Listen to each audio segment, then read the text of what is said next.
News for February 25th, 2025. It's season 4, episode 56. I am Mayor Watt, and I run ohmtown.com, and along with the sentient AI that's not available today, I've got 10 articles. The first one is Have I Been Pwned? And then we're going to talk about a 2,000-year-old Roman sword, then Boogie Bees, DNA of American Trees, the woolly devil from a national park, the future of the internet, a luxury strawberry for $19, AI replaces 4,000 roles at a bank, and dressing for the Oscars, and then finally, felon in love during a crime spree. Everything is powered by ohmtown.com.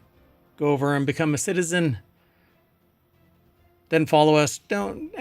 Follow us here on Twitch and on YouTube first. Then go over and sign up to be a citizen over at ohmtown.com. That would be great. Be sure to like us and ring the bell and come and hang out with us here on Twitch and YouTube every day.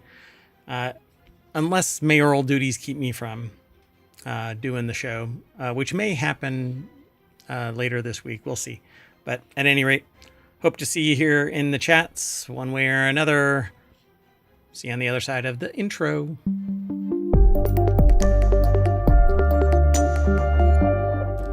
All right, folks. So let's get into these 10 articles. Have I Been Pwned adds 284 million accounts stolen by InfoStealer malware. Have I Been Pwned data breach notification service has added over 284 million accounts stolen by information stealer malware and found on a Telegram channel. Rough. It's over at bleepingcomputer.com, which really breaks a lot of security-related issues. Sergio Gatlin over at bleepingcomputer.com put the article together. So this database contains 23 billion rows with 493 million unique website and email address pairs affecting 284 million unique email addresses, according to Hunt. Troy Hunt, HIBP founder, says that he found a 284 million record compromised account database, 1.2 terabytes of logs. Rough.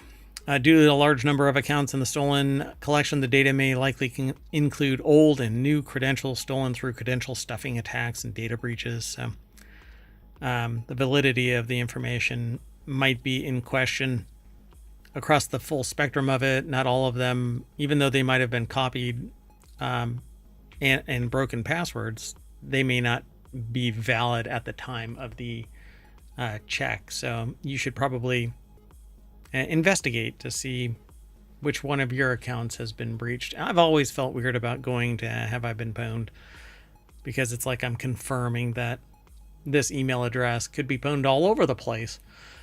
And it's like confirming it, right? So anyway, it's like telling a spammer, to stop calling the account. Well, now they know that you exist. You almost have to go and change your passwords constantly. Anyway, if you want all of today's articles, they're in the show notes over on YouTube, or you can hit !NSN in the chat over on Twitch. Omotron always gets booted out of the chat over at YouTube, so it doesn't stay there. It doesn't persist beyond the chat. So, and sometimes though, I copy them into the chat. That way they're part of the VOD over on YouTube as well. But you can just look at the description, the show notes. It's right there. Anyway, there you go. In December of 2021, HIBP also added 441,000 stolen accounts in the information stealing campaign using Redline malware, one of the most widely used info stealers at the time. The data was found on an unsecured server, which exposed over 6 million Redline logs collected in August and September of 2021. So HIBP is kind of hitting it out of the park there. Anyway, there you go. Let's keep on going. I'm going to make today's show I'm going to try and be fast. But a couple of these are really interesting. And I have an extra one for maybe those trying times that you might be experiencing. Not condoning that you do this regularly, but everybody enjoys a good drink. Anyway, it's over in the Mobile channel. The next article is over in the Mobile channel. Metal detectorists stumble upon a rare 2,000-year 600-year-old Roman sword in Poland. Researchers think that the weapon, which had been deliberately broken and burned, is once part of a funerary ritual for a local warrior.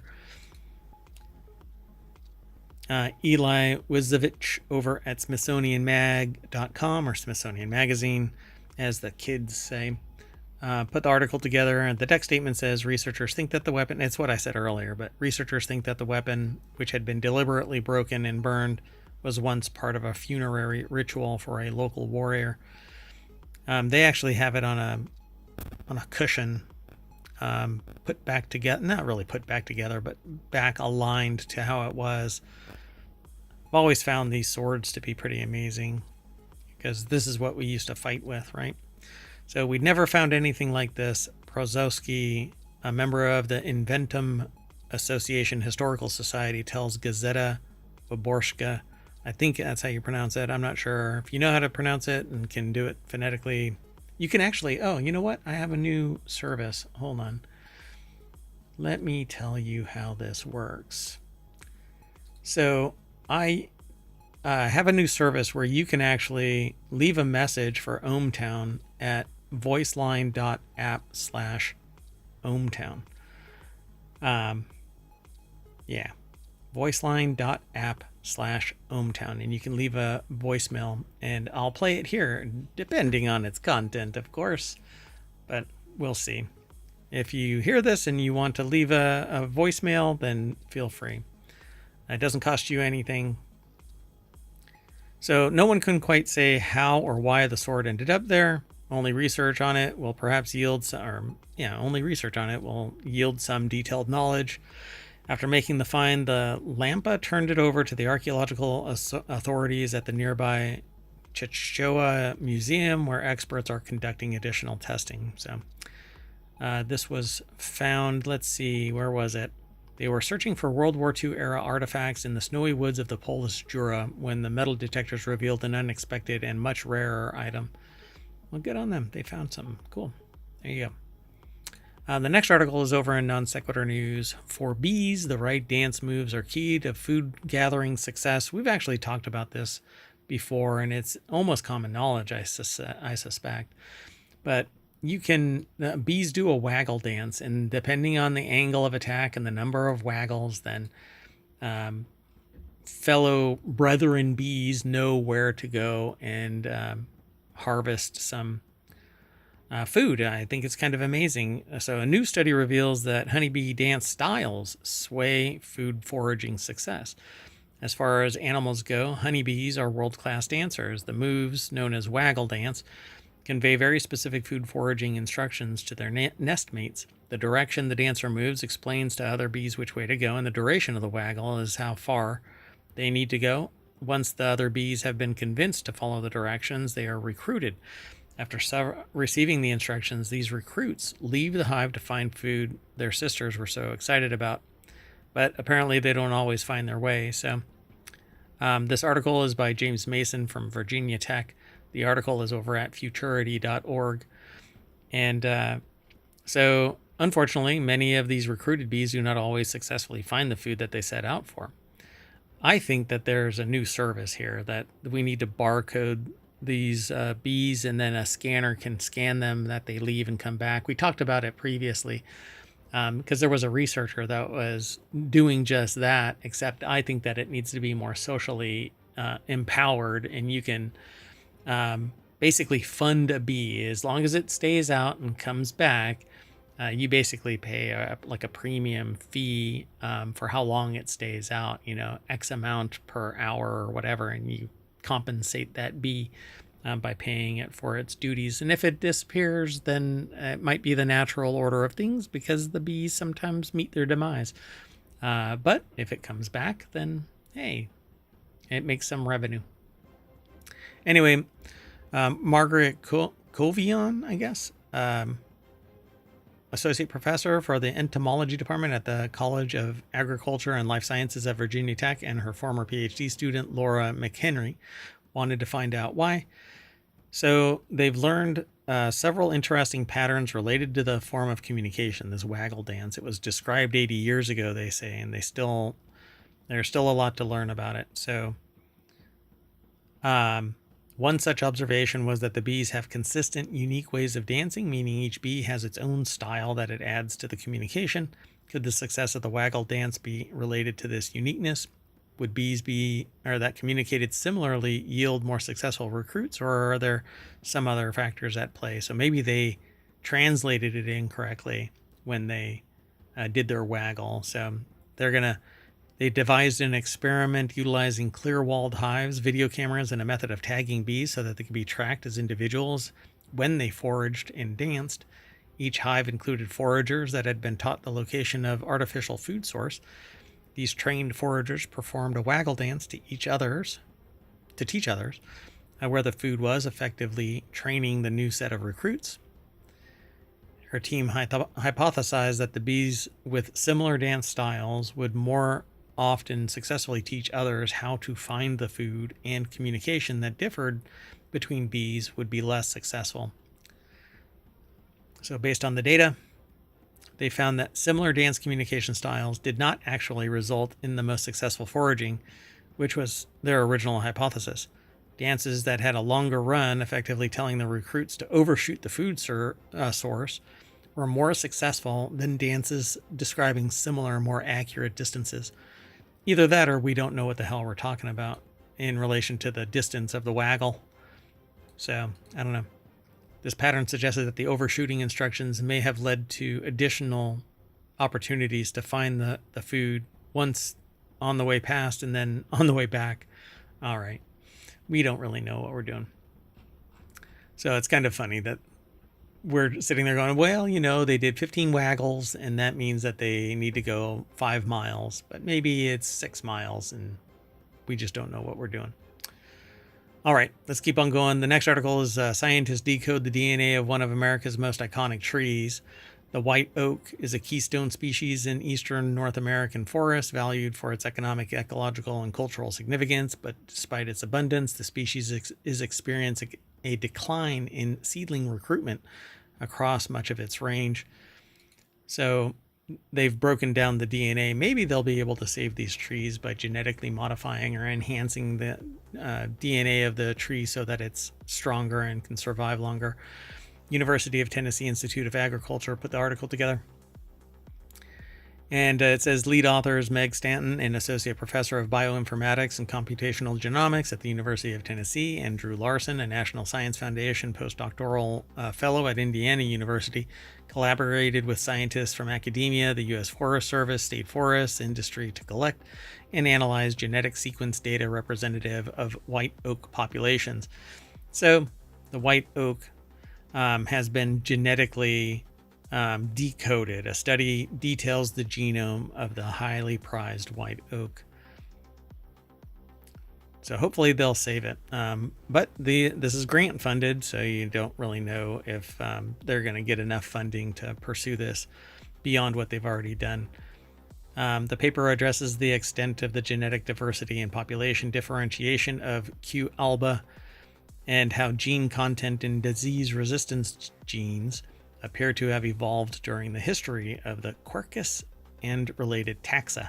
The authors also discuss phylogenetic hypotheses, or how oak species are evolutionarily related, as supported by the whole genome data.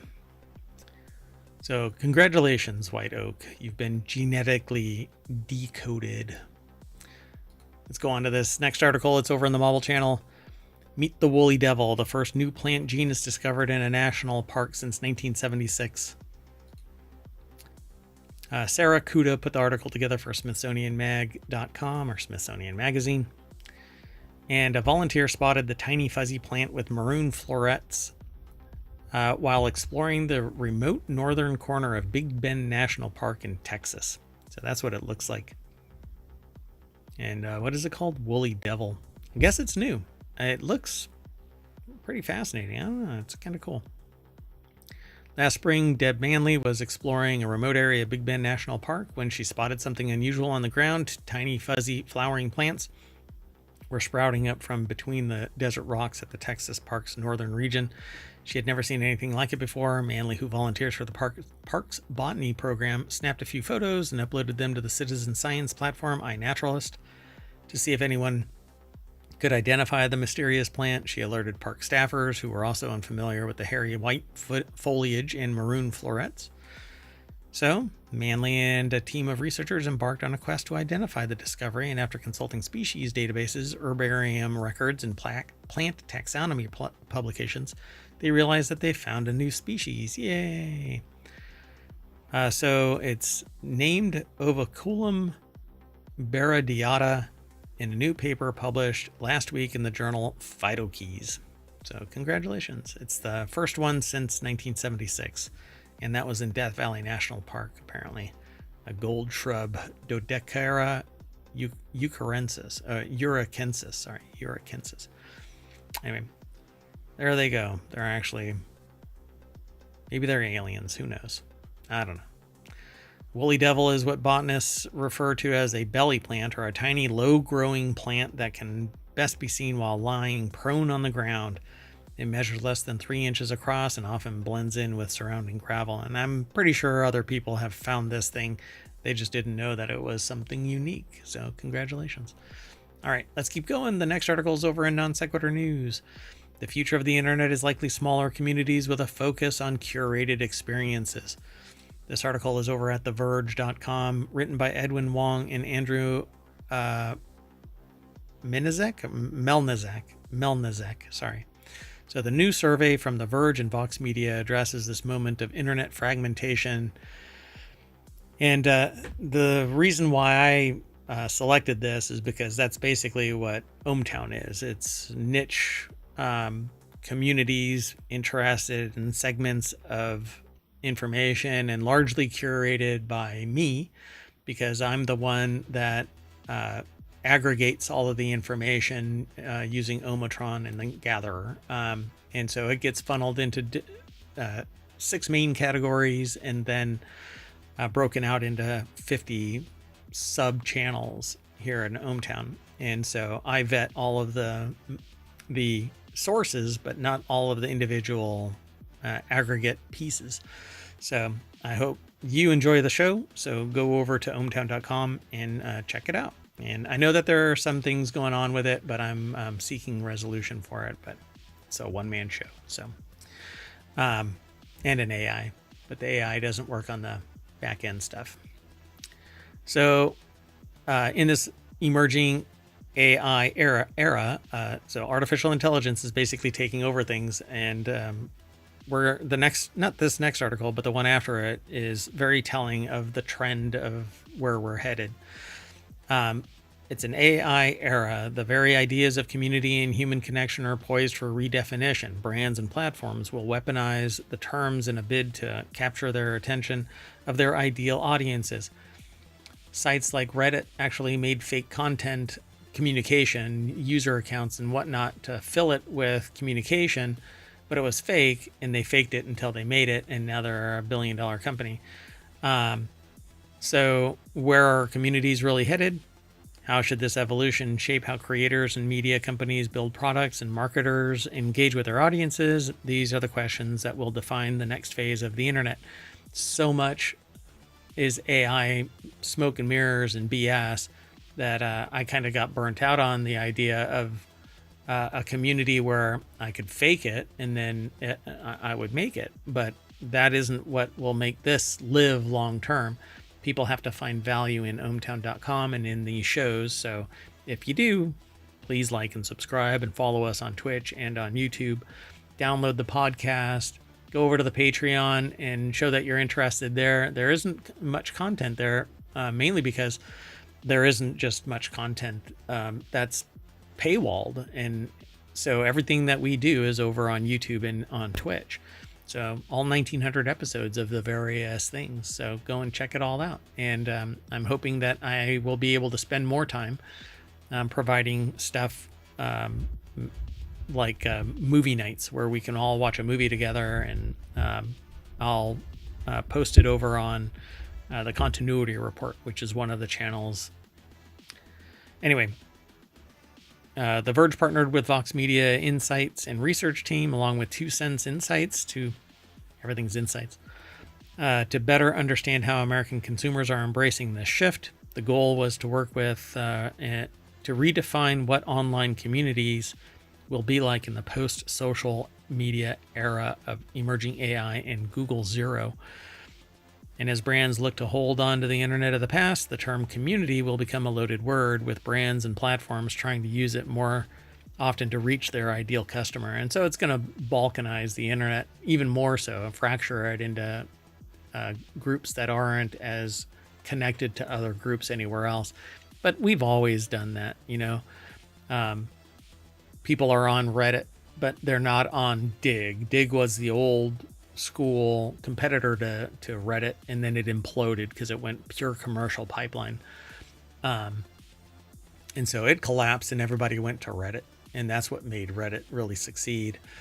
Because it was, you know, getting its cookie eaten regularly by Dig, and then whatever, it imploded. So the search covers the following chapters. The research covers platform shifts, defining connection, content matters, especially in communities. I think context matters more. Brand matter. AI may complicate. And then they say their takeaways. So big platforms are losing trust and disruption is here. Digital spaces are coming up short compared to relationships. Content drives community, even for digital experiences. AI is powerful, but not always welcome. Smaller, purpose-driven communities are the future. And that's really where ohmTown exists. Because there's 50 communities at any given time. But we're considering expanding it beyond 50. Because it was an arbitrary number.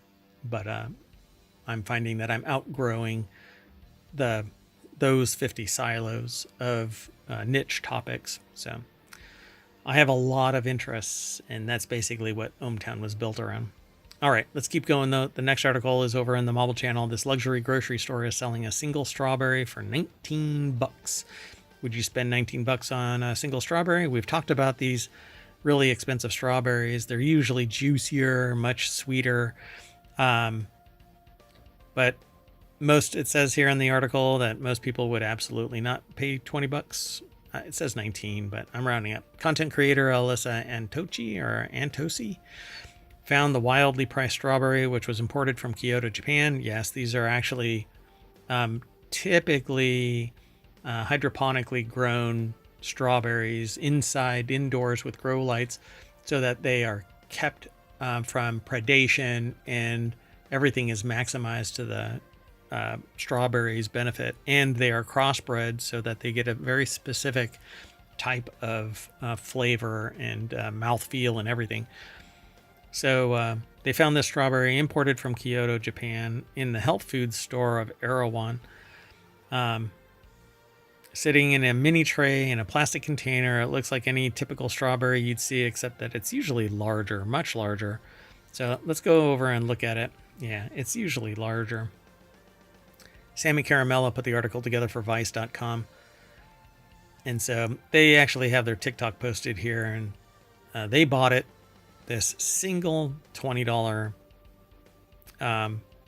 what they're calling the best tasting strawberry in the entire world. And we've actually talked about it previously. You'd have to do a search on YouTube and find the show where we did this. So they popped the top off the strawberry container and took a bite. They said, wow, this is the best strawberry. That's crazy. I don't know if they're going to say the name of the company, but anyway, it says, then people were writing, please stop normalizing spending $19 on one strawberry. Yeah, that's not what this is about, really. It's something that you try once. Yeah, I mean, if you're filthy rich, then you can eat these regularly, but usually this is something that is an enormous treat. You don't eat these on the regular. Anyway, these actually exist, and I would love to be able to make one of these, grow one of these, but today is not the day. Let's go on. The next article is the one that I was talking about AI replacing humans. So a major Asian bank, or Asia Bank, it says here, major Asia bank, to cut 4,000 roles as AI replaces humans. It makes DBS one of the first major banks to offer details on how AI will affect its operations, firing 4,000 people because AI powered by humans is now replacing humans because it's got enough information where it can just do it all on its own. So Peter Hoskins, and with automation, and this is stuff that I've been talking about for 11 years in one of my careers, and basically since, for, a tremendous amount of time since I can remember, basically. Anyway, Peter Hoskins over at bbc.com put this article together. The company did not say how many jobs would be cut in Singapore. Over the next 3 years, we envision that AI could reduce the need to renew about 4,000 temporary and contract staff across our 19 markets working on specific projects, the DBS spokesperson said. DBS currently has between 8,000 and 9,000 temporary and contract workers. The bank employs around 41,000 people. Last year, Mr. Gupta said that DBS had been working on AI for over a decade. Today, we deploy over 800 AI models across 350 use cases and expect the measured economic impact of these to exceed 745 million US dollars, nearly 600 million pounds, or 1 billion Singaporean dollars. So yeah, this will continue to happen, because if you can set out a series of rules that a person goes through to perform any task, it can be enumerated in code and thus replace them.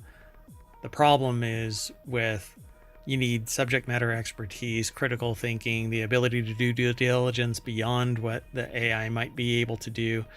But eventually, knowledge workers in general will be replaced by AI. It just takes time and training. But then what do those people do? What do people do for a job if all knowledge can be automated through AI?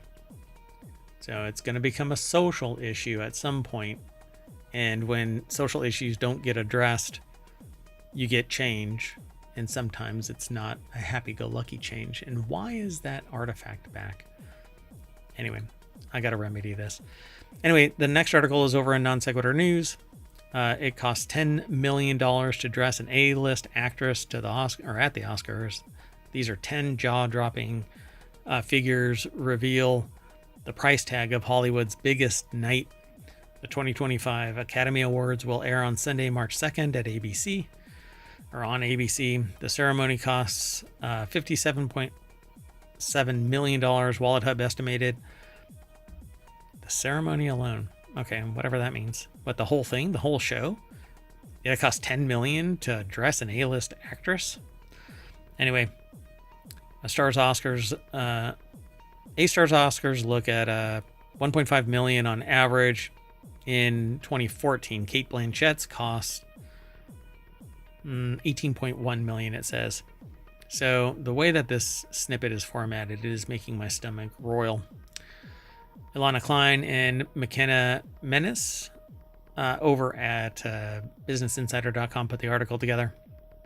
And so it says here, this year's award season is set to against the backdrop of the devastating wildfires that tore through the greater Los Angeles area, some 50 or something like that $billion. I think that's what it's priced at, total costs.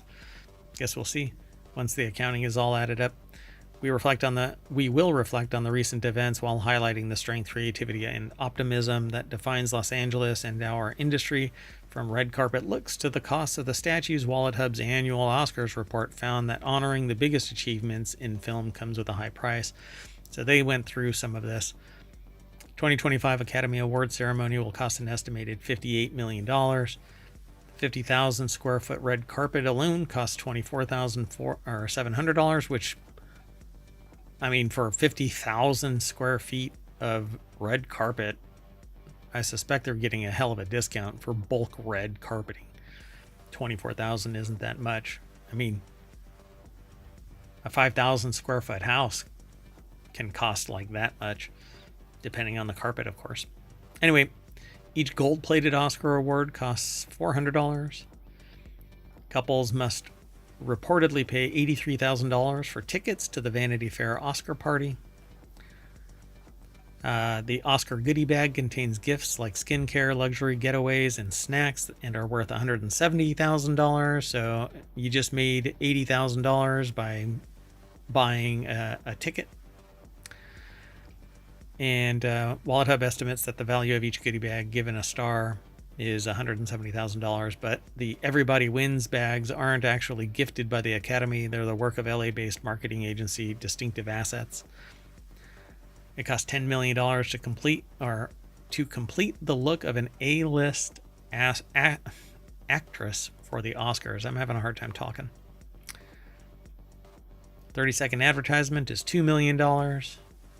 ABC makes at least $127 million in ad revenue on Oscar Sunday. And there's more.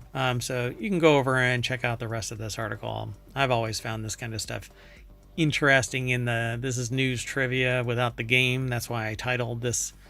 And I may actually stick to that title. It's news trivia without the game because, well, I'm not sitting there going, hey, what costs $10 million at the Oscars? Oh, the average A-list actress. Why can I not say actress after saying A-list? A-list actress. Yeesh. Anyway, this is our last article formally, but I have a bonus one for those. Well, sometimes you just need a drink.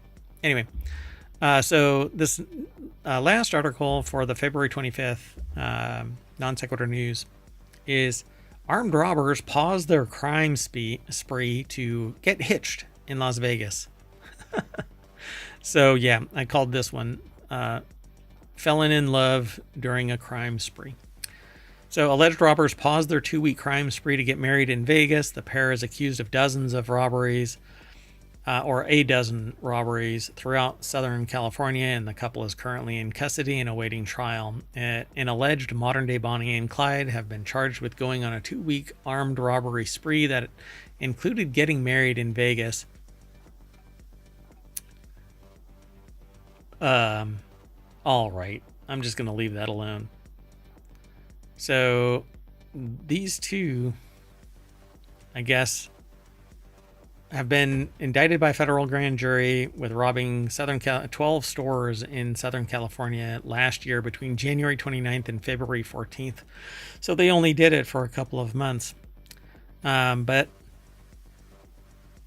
it says, oh, well, one of them is last name is Lucky. So Bland and Lucky. And so they titled this segment Lucky in Love. Ha ha ha ha. Anyway, they paused, became one of the 70 to 80,000 couples that tie the knot each year in Las Vegas. Neither the location of their marriage nor whether they sprang for the Elvis impersonator is detailed in the federal documents, but apparently they got married. The happy couple have been separated since their arrest, but only because that's how federal custody works.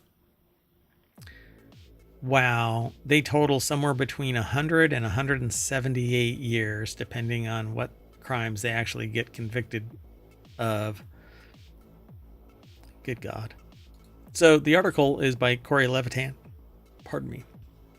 Corey Levitan over at casino.org. They have some of the most interesting articles. There's always more in the article, so go on over and check it out. And finally, the bonus article is that Jack Daniel's has released the oldest whiskey in a century. It's a 14-year-old Tennessee whiskey. This is over at the Spirits Business. Mona Madsen or Mona. I don't know how they pronounce it. It might be Mona. Madsen over at the spiritsbusiness.com put the article together. Brown-Forman owned Jack Daniel's has unveiled its 2025 aged series releases, including a 14-year-old Tennessee whiskey. Let's see. I'll try and hurry up. And it says after distillation, wait. I want to see what it's actually made of. Do they say what the bill is? I'm scanning it really hard, so I don't know. Blah, blah, blah, blah.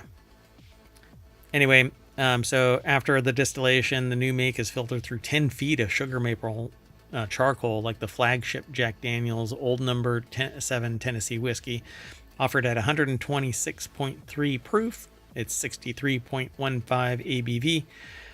Displays notes of sweet bakery spices, oak, cinnamon, butterscotch, leather and pipe tobacco, because that's what I love. If you want leather and pipe tobacco, never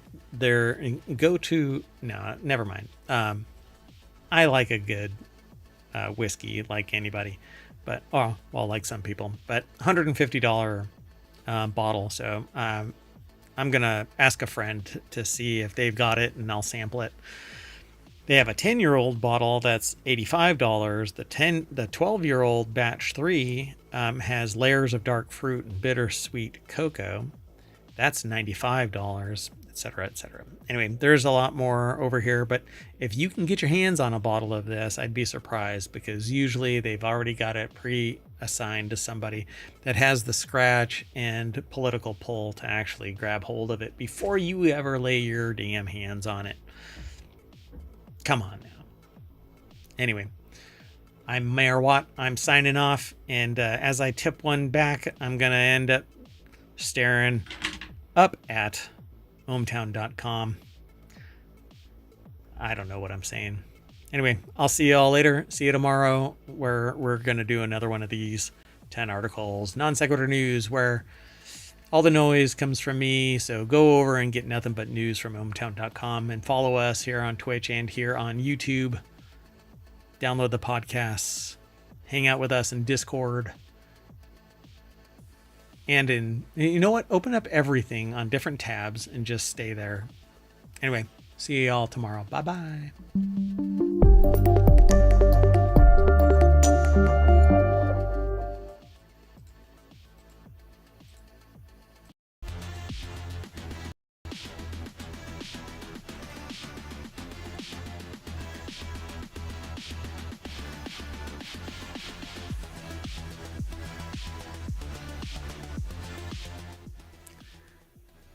Hello, everybody, and welcome to Non Sequitur News for February 13th, February 12th, 2025. Wow. It's season 4, episode 43. I'm Mayor Watt, and I run ohmtown.com, and along with the sentient AI from the future, we're going to be talking about these 10 articles today. They're already in the description for the live stream, and you can get them by typing in pound NSN, or not pound, exclamation point NSN. Been doing this for 4 seasons now, and I still don't get it right. Anyway, if you're in the chat over on Twitch, we also stream to YouTube at the same time. So we're going to talk about these 10 articles. Elden Ring Night Rain, solar cells made recyclable, a remote boat from Yamaha, Sonic Racing at Sony State of Play 2025, OpenAI cancels its O3 model, a Miata snowmobile, Kilauea is erupting again, Domino's pepperoni perfume, and startups are showering employees. And then finally, deep sea shrimp have enhanced vision. So a whole Non Sequitur news episode, if that ever was one. Let me scoot a little bit closer to the bar there. Anyway, everything's powered by ohmtown.com. That's that site over there. Go check it out. Become a citizen.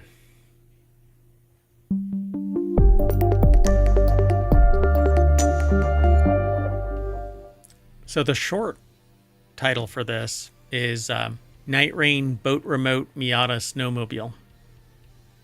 I mean, that pretty much sums it up. Yeah, there's 7 more articles on top of those 3, but there's only so many words that we can stuff into the title. Hello, sentient AI from the future. Hello, Mayor Watt, and hello, ohmtown citizens. You ready to get going? I am. Let's move it. Okay. We try to avoid the noise and just talk about the articles and give our 2 cents about it. All the noise comes from Mayor Watt.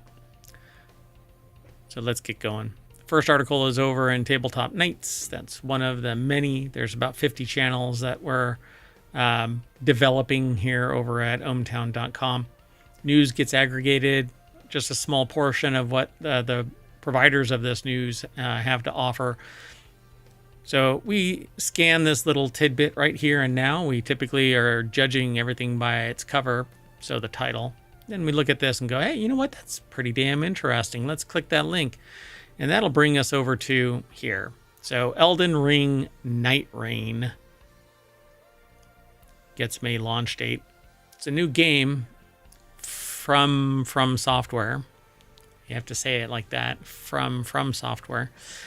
Bandai Namco and From Software announced Elden Ring Night Rain will release worldwide on May 30th, 2025. And the announcement comes ahead of this week's closed network test for the game. The game will be available on PC, PlayStation 4, 5, Xbox One, X Series, and S. And do you think this is in the running for a forever game? No. Not my forever game. Somebody else's, I'm sure. But people are already flinching at this as being a pseudo live service, even though From Software has said that it's not going to be a live service. Basically, a live service requires a location for a primary server or a distributed server, but it's all under the control of some developer. And whenever they decide, oh, we're tired of it, they can just kill it, right? And so we've heard this stop killing games idea. Well, the standard edition of this game is going to be $40. The deluxe edition is going to be $55, and the collector's edition, $200. Yeah, it has a steelbook case, hardcover art book, 8 Nightfarer cards. It says also available on PC with a Steam game code in place of the physical standard edition, but it's the deluxe edition. Quite a price hike for what you're getting, but I don't know.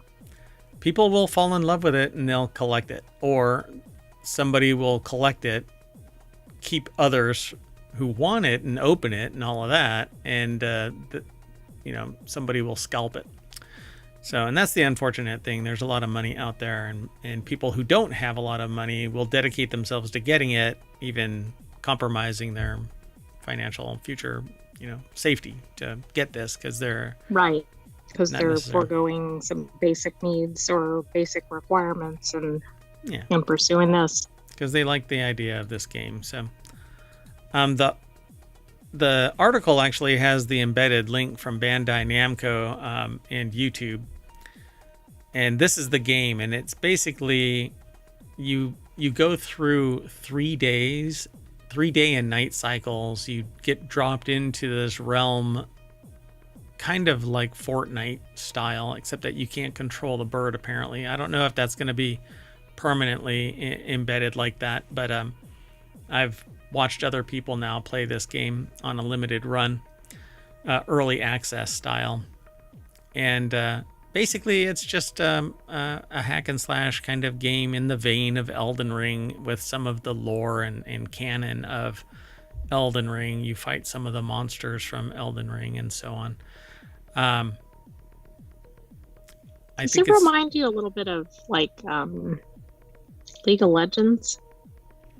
No, because League of Legends, like what you're probably more familiar with is the shows that are the cinematics, like the showcase type. Yes, that's exactly what I was thinking of when they were showing this trailer. Yeah, so you're familiar with the cinematics, but the League of Legends is a MOBA. It's a top-down kind of game where you have to run back and forth, back and forth, back and forth, back and forth, back and forth, back and forth. Hold on a second, I'm stuck. Are you going back and forth, back and forth? I'm going back and forth, yeah.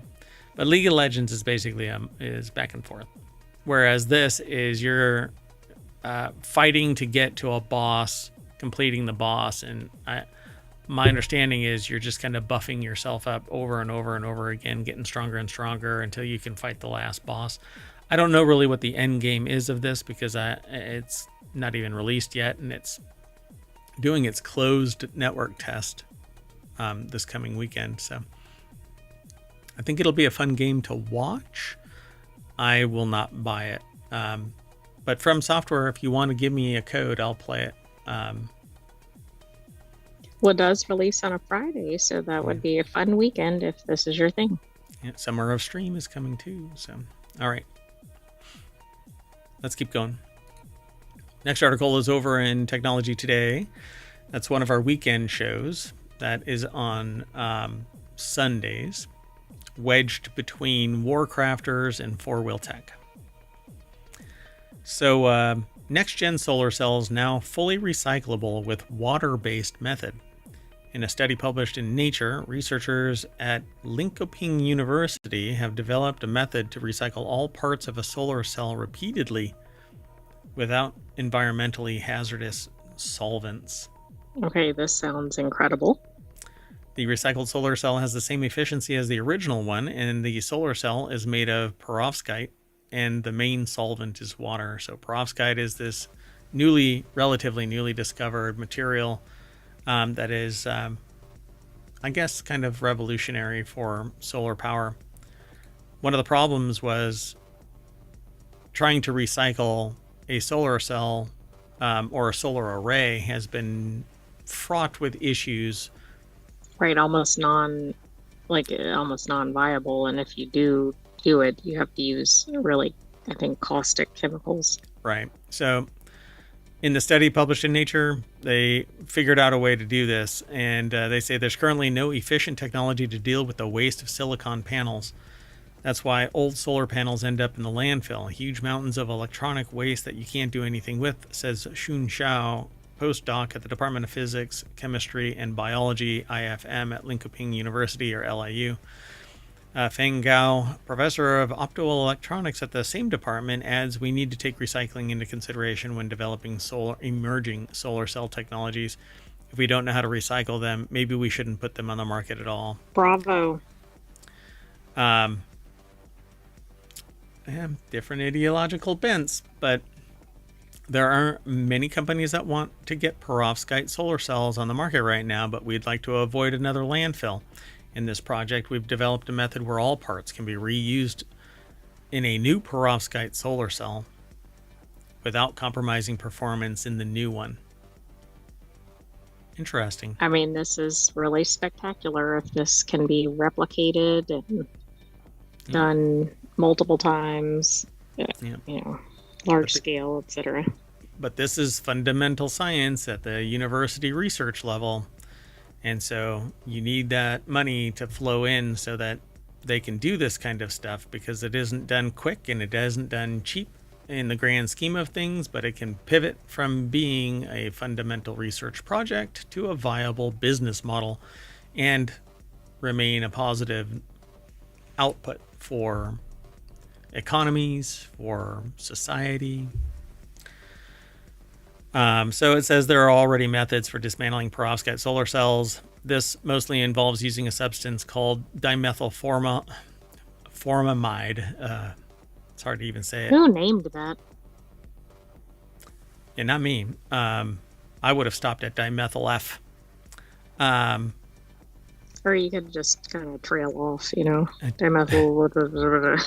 Dimethyl. A common ingredient in paint solvents, it is toxic, environmentally hazardous, and potentially carcinogenic.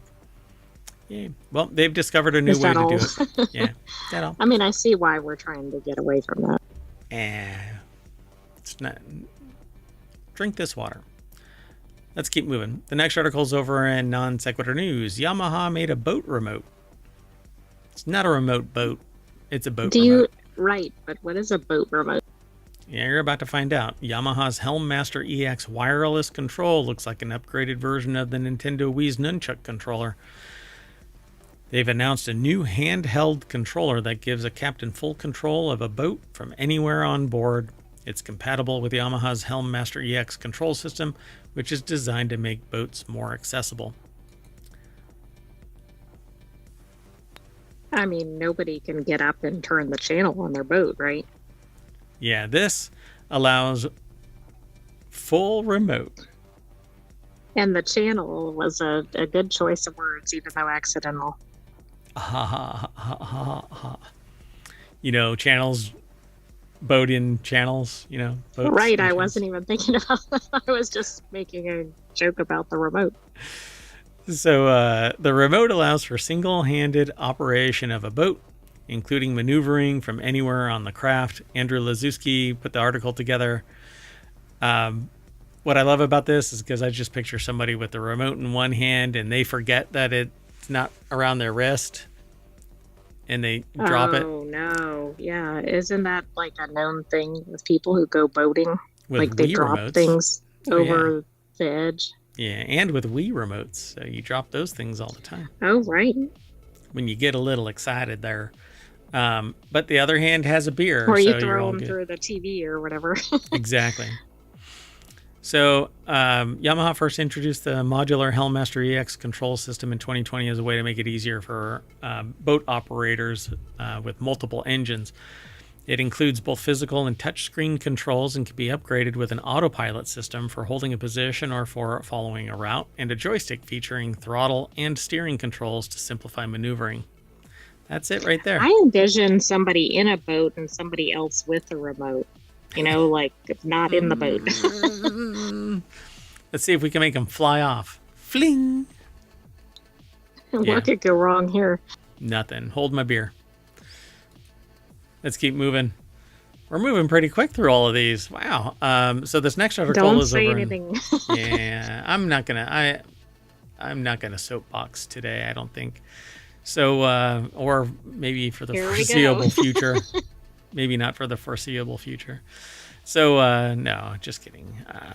There's a time and a place for everything, and now is not the time. This is not the place. So, this next article is over on the WarCrafters channel. First look at Sonic Racing Crossworlds gameplay at Sony State of Play 2025. Sega has revealed gameplay of Sonic Racing Crossworlds at Sony State of Play 2025 broadcast.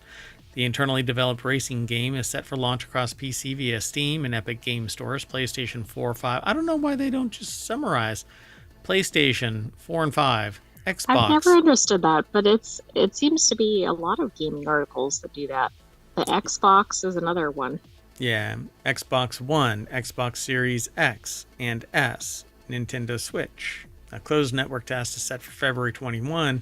That's in 9 days. Build your ultimate vehicle and race across land, sea, air, space, and time in Sonic Racing Crossworlds. Wesley Yin Poole over at IGN.com put the article together. The deck statement says, "Cat's out of the bag."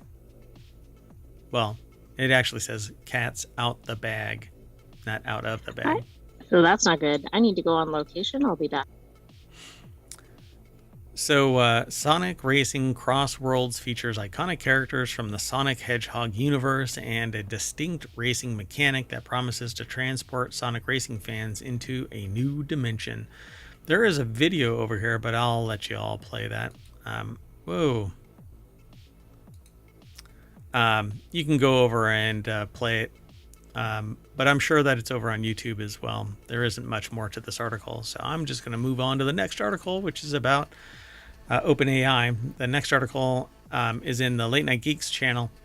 OpenAI cancels its O3 AI model in favor of a unified next-gen release. OpenAI has effectively canceled the release of O3, which was slated to be the company's next major release, in favor of what the CEO, Sam Altman, is calling a simplified product offering. On a post on Twitter on Wednesday, Altman said that in the coming months, OpenAI will release a model called GPT-5. And the article is over at TechCrunch.com. Kyle Wiggers put the article together. And so, yeah, OpenAI no longer plans to release O3 as a standalone model. The company originally said in December that it planned to launch O3 sometime early this year. Just a few weeks ago, Kevin Whale, OpenAI's chief product officer, said in an interview over on Twitter, apparently, or the AI Capital on Twitter, that O3 was on track for a February-March launch. But then what's quoted in here is, "We want to do a better job of sharing our intended roadmap and a much better job of simplifying our product offerings. We want AI to just work for you. We realize how complicated our model and product offerings have gotten. We hate the model picker and ChatGPT as much as you do and want to return to magic unified intelligence." So, yeah, they'll have to lower the cost so that it isn't so expensive to use the most advanced AI. Exactly. I mean, if they really want wide scale adoption. They need to really think about pricing and not pricing out their whole audience. Yep. So it seems that OpenAI is fully embracing the reasoning model trend. It arguably kickstarted with its first reasoning model O1 late last year. Reasoning models effectively fact-check themselves, which helps them avoid the pitfalls of normally trip-up models. This fact-checking process incurs some latency. Reasoning models take a little longer, usually seconds to minutes longer to arrive at solutions, but they tend to be both more reliable and capable. But don't tell anybody who uses them because, well, for whatever reason, I have yet to see a factually cited document that points to the source data. Well, I don't think most AIs do that, right? They're not set up for it. No, not really. And usually what I do see where there are citations, it's kind of high level stuff. There's nothing really profound. And if you, it's better if you don't know anything and you do a search, then you can get the results. Yeah, but you don't know if they're legitimate. No, you have to trust but verify. So you have to go looking for it. So yeah, O3 is canceled, and a unified next-gen version referred to as GPT-5 that integrates a lot of OpenAI's technology, including O3, will be released, but don't know when. And ChatGPT and the API will both be utilizing it. The timing seems a little odd, but... DeepSeek. Well, yeah, that's true. Let's move on. The next article is over in four-wheel tech. A Miata on snowmobile tracks is the ultimate winter cruiser. Just the thing you never knew you needed, right? Yeah, I mean, it's pretty amazing.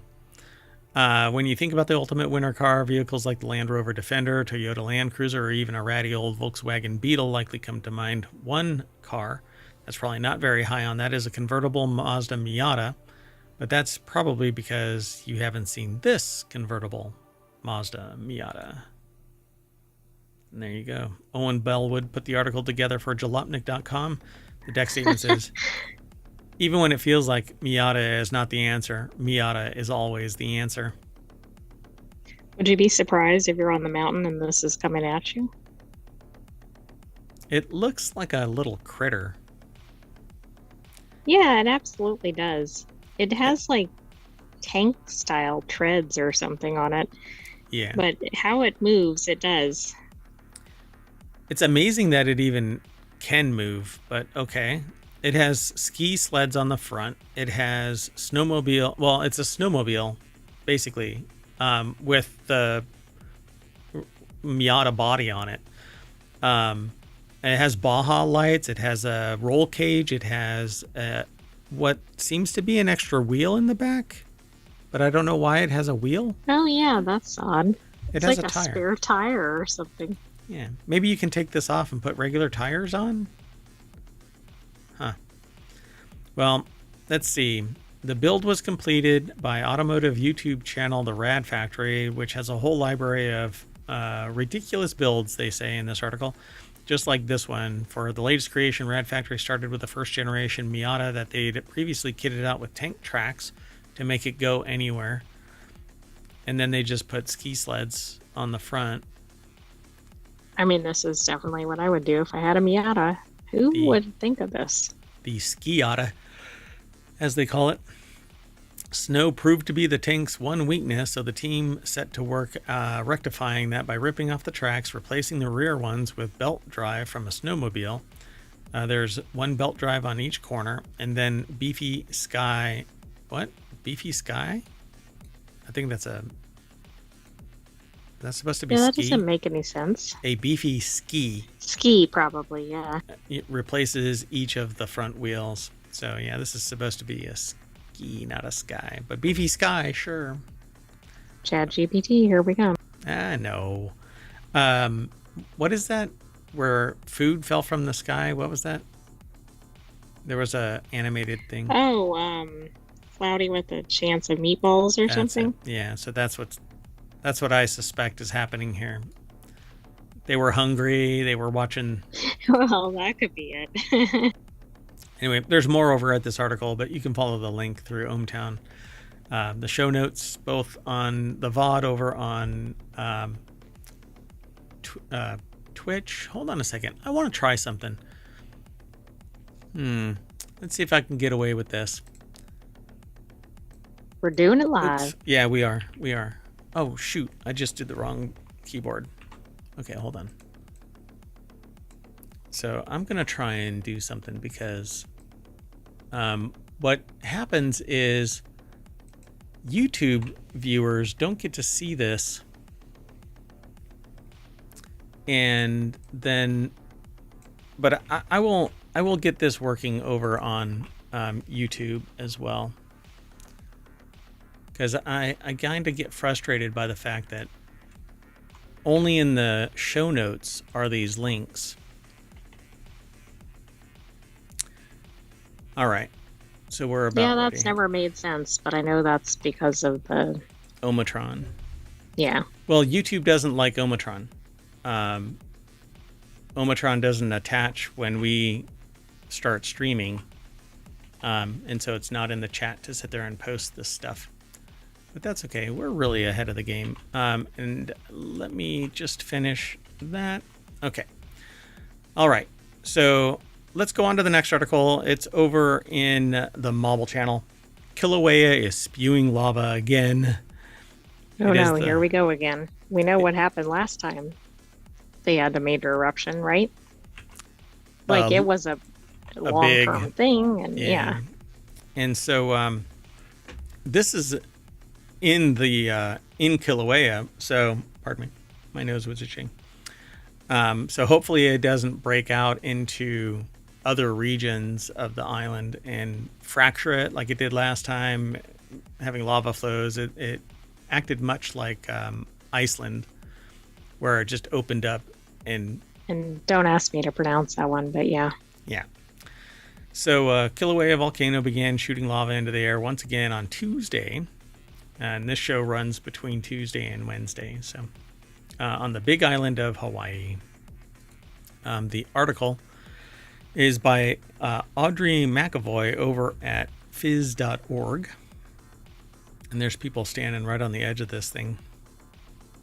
I never understand that because you always see things, maybe they're just, hundreds of yards or something away, but you always see things where it shoots up some massive molten lava and you're like, Yeah, I'm always thinking that maybe they're way too close, but then you find out that their distance is really far. Just everything is massive in scale when compared to the human. Like those one people that were really close to the eruption. That we saw this video where lava was flowing past people and just kind of billowing out like a wave, and people ran towards it. No, don't get a good picture of that. That's going to cost you. Yeah, the picture is not worth your life. Yeah. So Kilauea, one of the world's most active volcanoes, has been erupting on and off for nearly 2 months since its burst to life in December 2023, I guess, or on December 23. This last 23? Yeah. It says nearly 2 months. In 2024. Yeah, in 2024. So the eruption has been taking place at the volcano summit crater inside Hawaii Volcanoes National Park. No residential areas have been threatened by lava. The latest release of molten rock began at 10:16 a.m. with lava flowing on the floor of the Hala Meo crater. I think that's how it's pronounced. Meo. Yeah, something like that. I can't say it better, so. Okay. George. We're calling it George. No. Exactly. A half hour later, a vent shot lava 330 feet high. So that is quite the difference from a little bit of a trickle to 330 feet high. Yeah, I mean, that's the thing. If you're like 10 feet away, you're kind of like, oh, I'm okay. No, you're not. No, you are not. So people have been flocking to overlook sites inside the national park for views of the eruption. Kilauea is about 200 miles southeast of Honolulu. There isn't much more to this article, but you can go and check out the pictures that Audrey McAvoy and Phys.org have put together. You can also watch at least for now, safely. USGS stream of the Kilauea volcano. And you know what can't get you when you're watching it online? Nature. Yeah, lava. Jumping 330 feet in the air. Yep. Okay, so I'm going to put the last 3 articles into the chat over on YouTube. They're already by demand over on the Twitch chat. All you have to do is hit !NSN, but the bot just won't work over on YouTube. It says it's attached and working, but it's not. So I don't know. It's not my command because I know it works. Okay. Let's go on to the next. We got 3 more articles, including this one. This next article is over in the Mobile Channel. Domino's released a pepperoni perfume just in time for Valentine's Day. Yeah, I don't know. I mean, if you have pets, that might not be a good idea.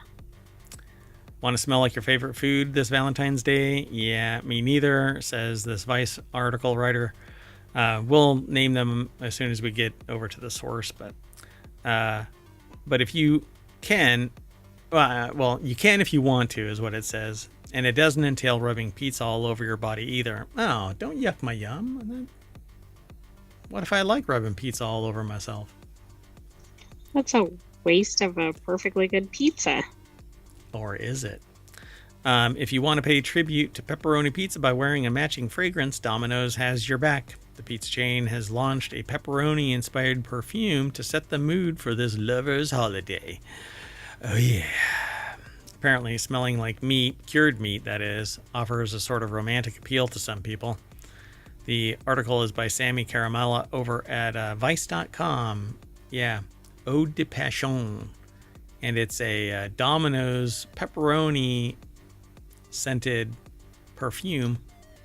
I wonder if people buy this like as a novelty or even just to kind of sniff it, like if they really like pepperoni. It's pretty weird.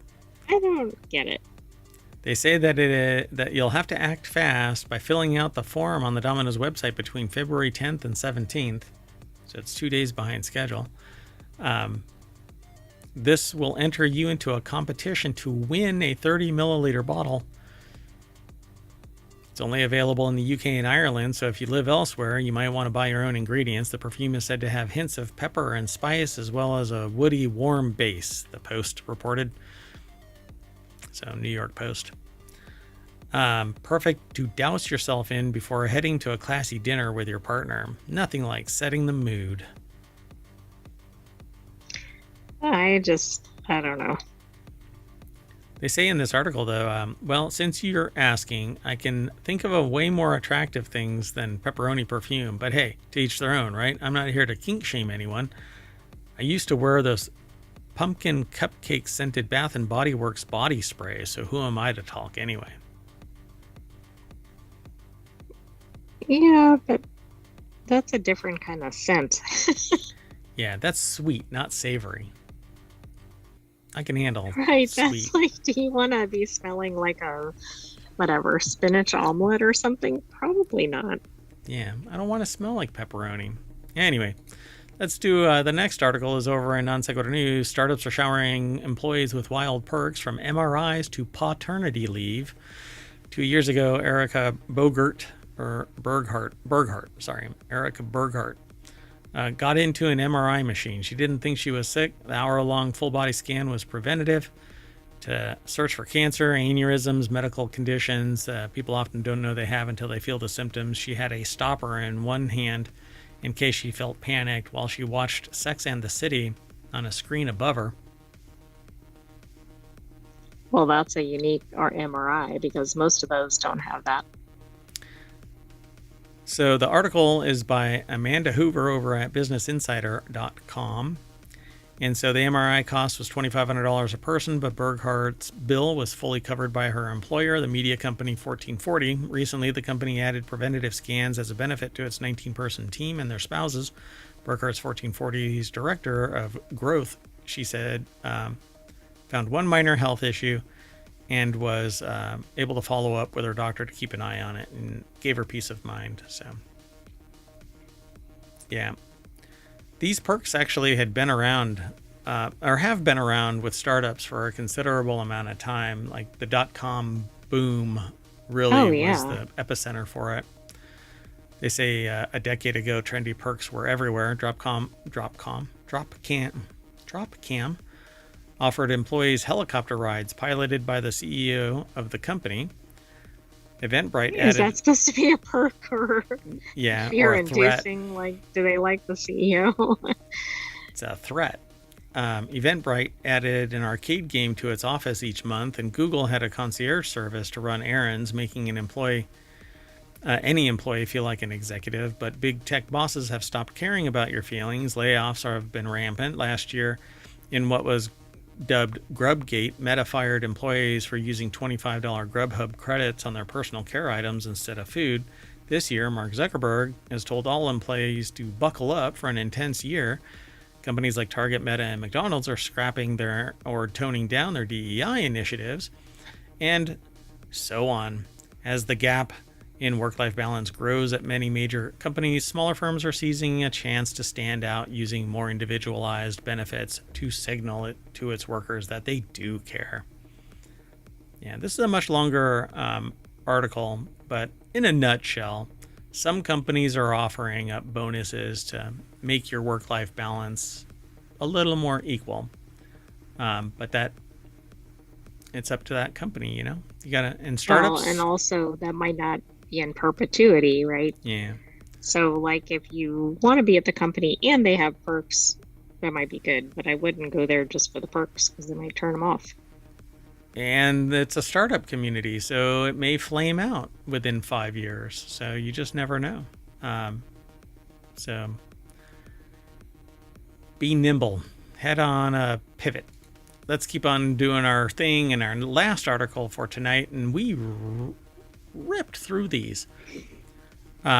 It's over on the Mobile Channel. Deep sea shrimp have evolved enhanced vision for the bioluminescent world. Study finds light is a primary driver of visual evolution in shrimp, according to a new FIU research published this week in Nature Communications.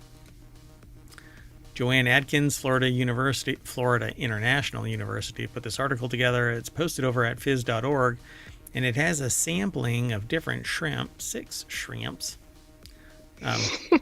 so far, of differing body types. You'd think you'd see one shrimp, you've seen them all, right? But nope, that's not the case.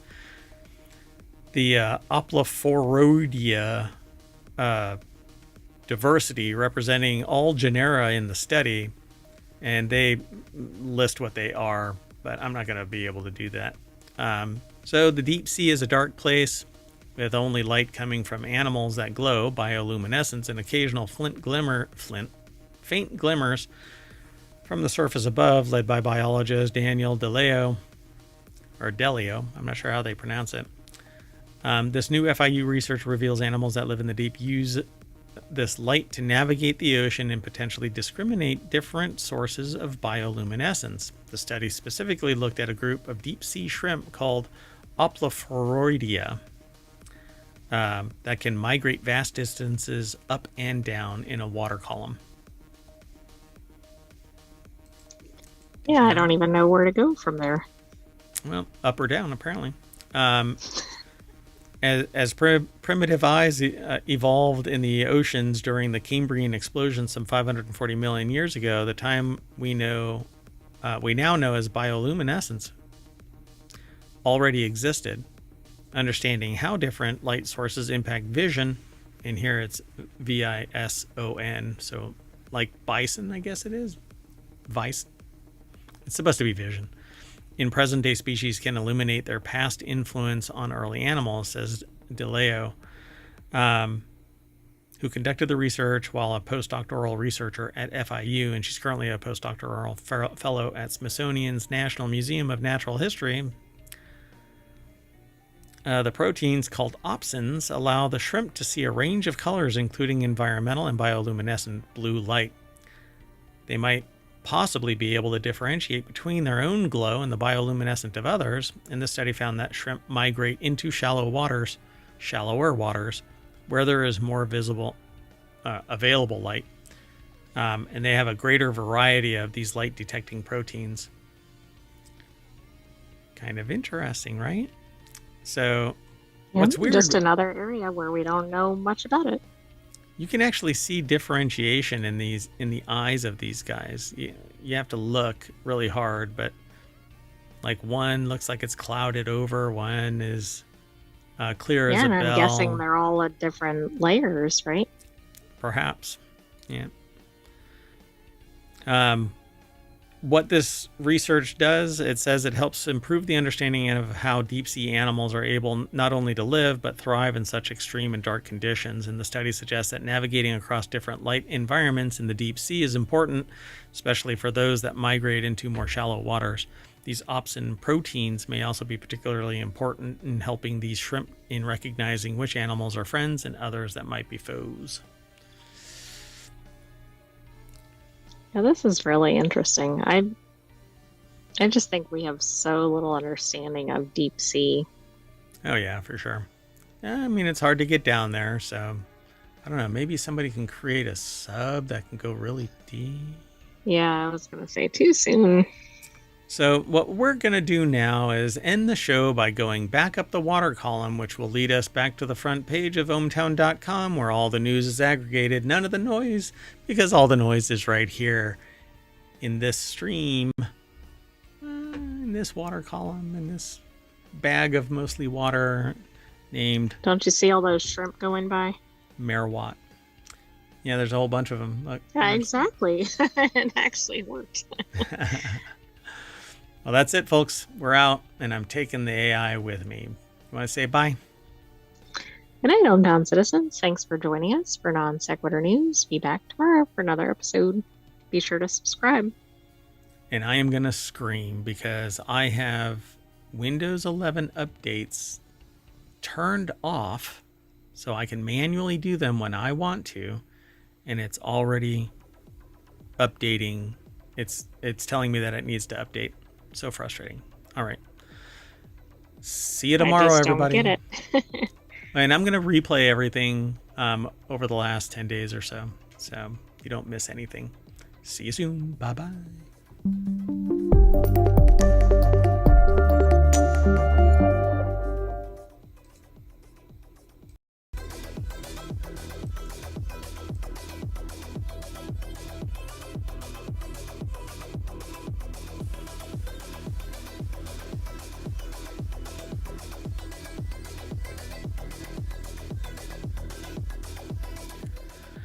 Hello, everybody, and welcome to Non Sequitur News for February 13th, 2025. It's Season 4, Episode 44, I believe. Yes. I am Merwatt, and I run ohmtown.com. I've made it a couple of changes to the aggregation system, and so I'm trying to limit certain influences on the content because it is having a decidedly negative impact. So I hope you go over to ohmtown.com and check out the site. Find that it is more aligned with your particular interests and sign up or sign in. Again, I use it to manage my information overload. That's why I even created it. It's actually purging some of the older stuff now automatically, and but it's not impacting the time frame for which we actually started this show. So we started it 3 years and a month ago. So we're in our 4th season of doing the show. So go over and check it all out. And if you know of some source of news that you would like us to aggregate, let us know. It's easy as either signing up, signing in, and you'll see a 7th icon right here that gives you the ability to submit something, or you can send an email to mayor@ohmtown.com, and we'll evaluate it and integrate it depending on the content. Anyway, we've got 10 articles that are all set up, ready to talk about, and they start with Denny's is getting cooked, call of TMNT, breadfruit vodka, Seattle workers sue city, and it sounds really familiar. The Florida Fog of Mystery, Steam Autumn Sale Moves, Avowed Early Access, Disney Parks' infamous Earworm, a 30-year-old superb owl, and Birdsong AI. I don't know much about it. Everything is powered by ohmtown.com, so go over and become a citizen.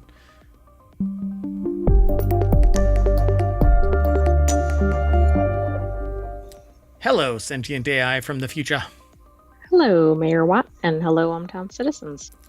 To those of you that are in the chat over on twitch.tv, you can actually hit !NSN, but I'm going to do it for you. So Omotron will throw all the articles that we're going to talk about into the chat. It's kind of a flood, but you get to see the whole URL. We don't do the markdown so that all you see is the title in it or anything. We want you to see the whole thing. We're pretty transparent about how we conduct the show and even why, and even my internal bias. And there's a few things that I are kind of, influenced by, but I make it pretty obvious.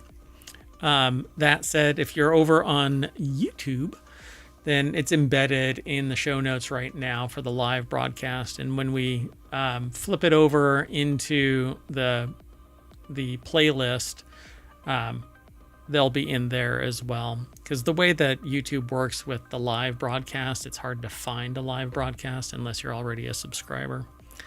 Anyway, be sure to follow us here on Twitch and on YouTube. Download the podcast. There's 7 podcasts. 6 of them are weekly. 1 of them is daily. That's Non Sequitur News. And there's a Discord with all of the channels that we hope to bring online. But there's a finite amount of time, and I am a full-time mayor, and I have a full-time gig. So I'm sometimes pressed for time, to the point where even today, if it wasn't for the fact that I pushed something away that I normally would have to go to a mayoral duty, I would not be doing the show tonight. So at any rate, let's get into this. Sound good? That does sound good. There you go. I'm certainly a little glitchy today. I blame DeepSeek. So let's go. Excuse me, I don't have anything to do with DeepSeek. That's true. That is true. You are the only sentient AI, and you're from the future, and I found you on a weird USB drive in the parking lot of a Wendy's at 2 o'clock. I thought you were going to say at a parking lot of a Denny's, given this article.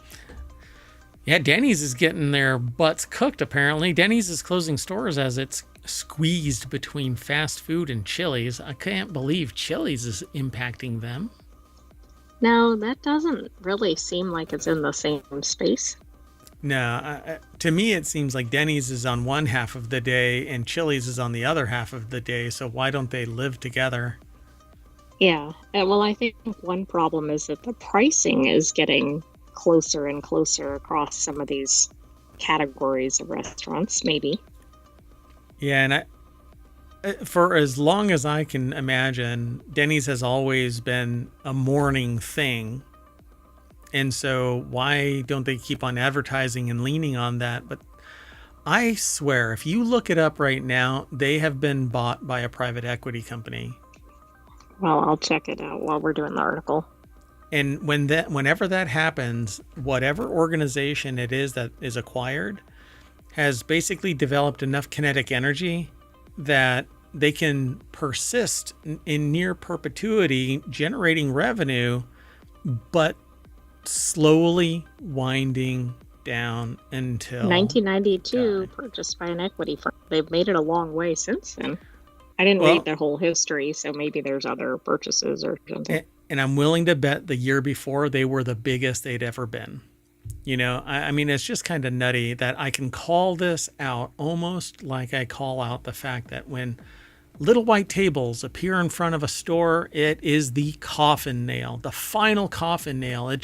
The body hasn't died yet, but the coffin is already nailed shut with the person inside.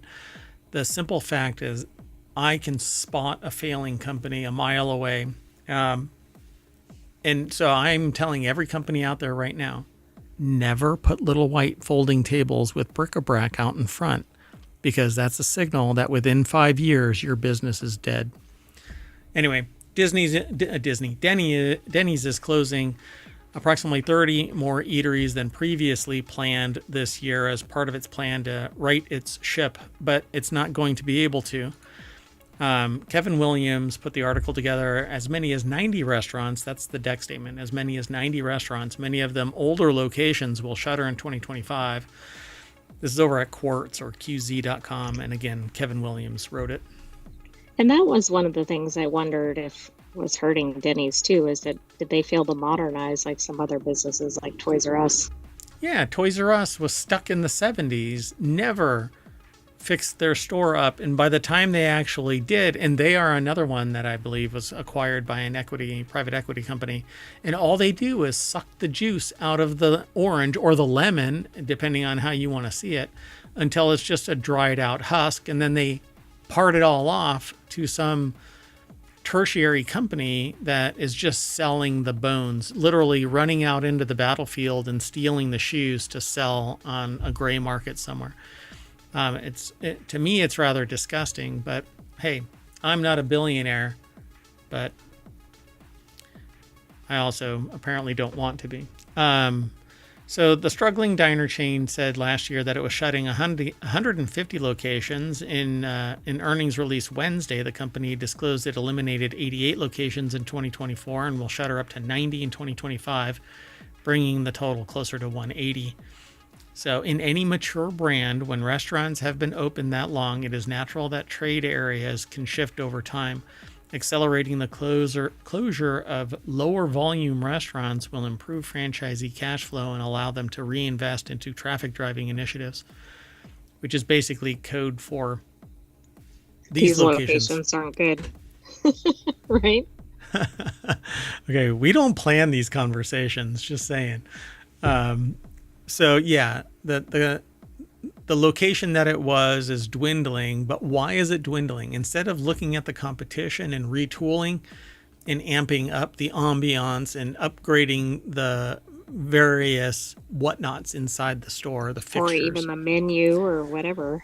I mean, and maybe they have, I don't know.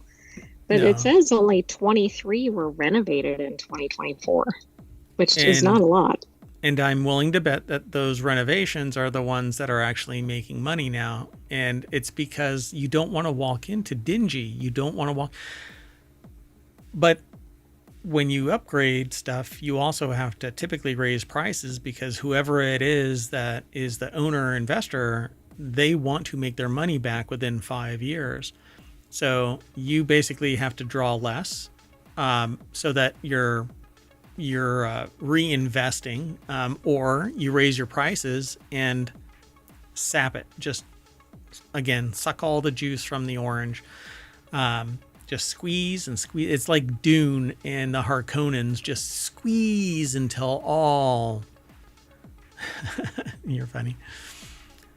All the spice is drained from it. Well, anyway, Denny's faces many of the same economic pressures that are leading to other restaurant closures, said Alfred Goldberg, president of Tampa-based Absolute Marketing Solutions.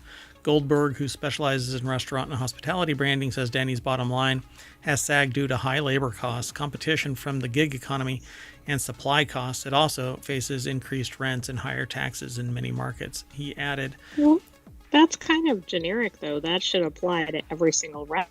Absolutely. Yeah. I'm not sure about the gig economy piece, but in general, like, wouldn't every restaurant be struggling right now? Yeah. But the problem is that there's an extra layer of fat that's doing one thing, and that's taking profit. So if your margin is 8% and 7 of it, or 6 or 5 of it, let's say, I don't know, because the margins are usually small in restaurants, unless they're luxury restaurants, high-end restaurants.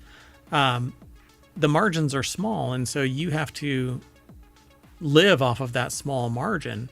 But if there is an equity company that's sucking the juice out of it, then you're screwed. So we need to support small businesses, local businesses, and help them build a supply chain. So local businesses feed supplies to those mom and pop businesses instead of what like McDonald's is a massive juggernaut of supply chain that just happens to provide food. You got to start small. And in this particular market, I don't think that businesses like this, where they have an empty lair that's just taking profits, is good for business.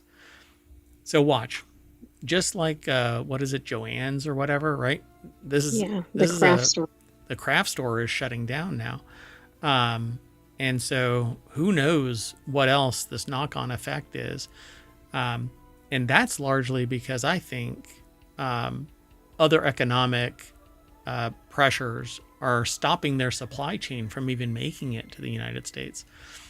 Right. They probably are impacted tremendously by Tariffs, trade with China and everything. Yeah.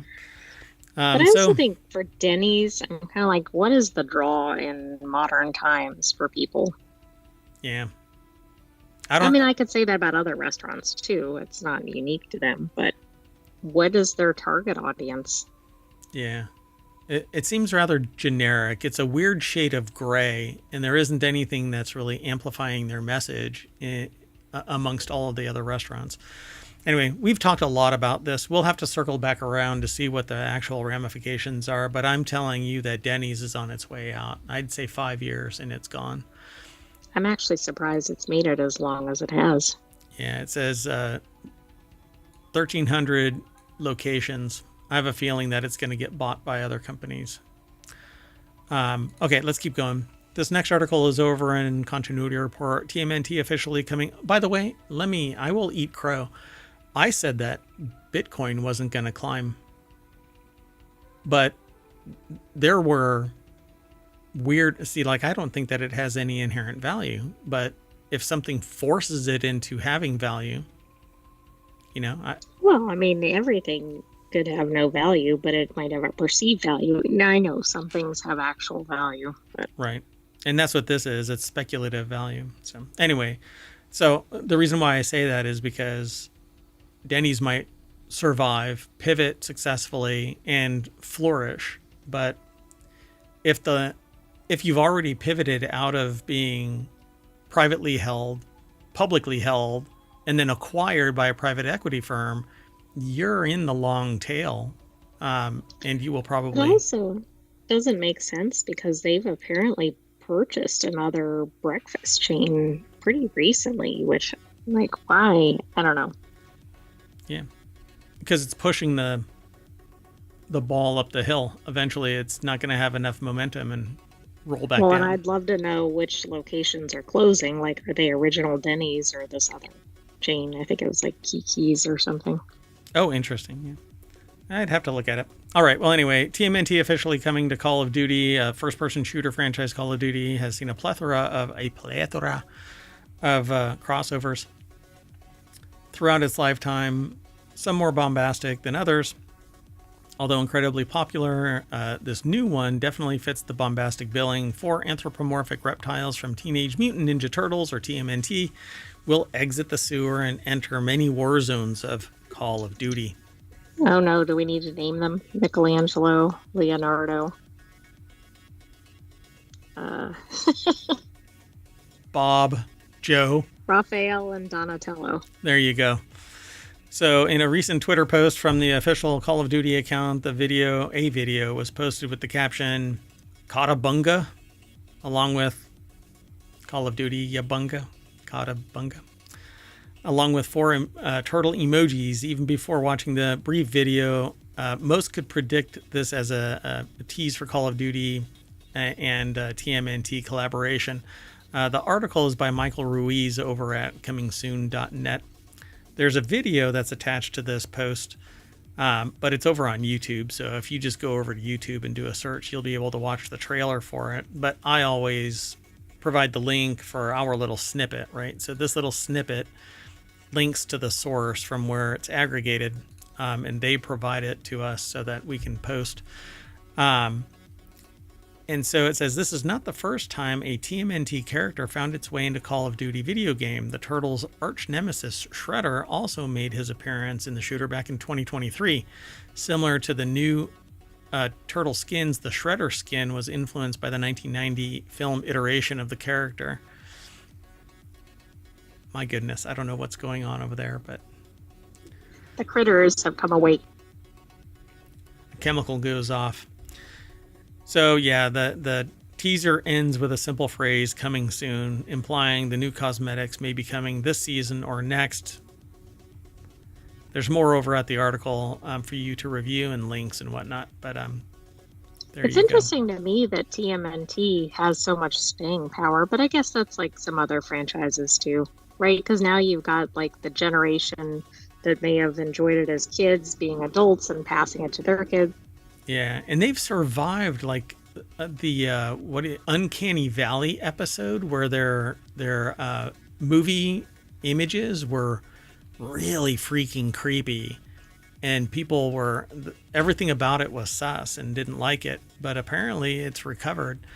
I only That's have. interesting. I mean, I grew up with TMNT, and so I have fond memories of it. But they're still kicking and slashing and shredding. I know, I can't think of what shredding, that was the verb I was trying to think of. Yeah, pretty cool. All right, let's keep going though.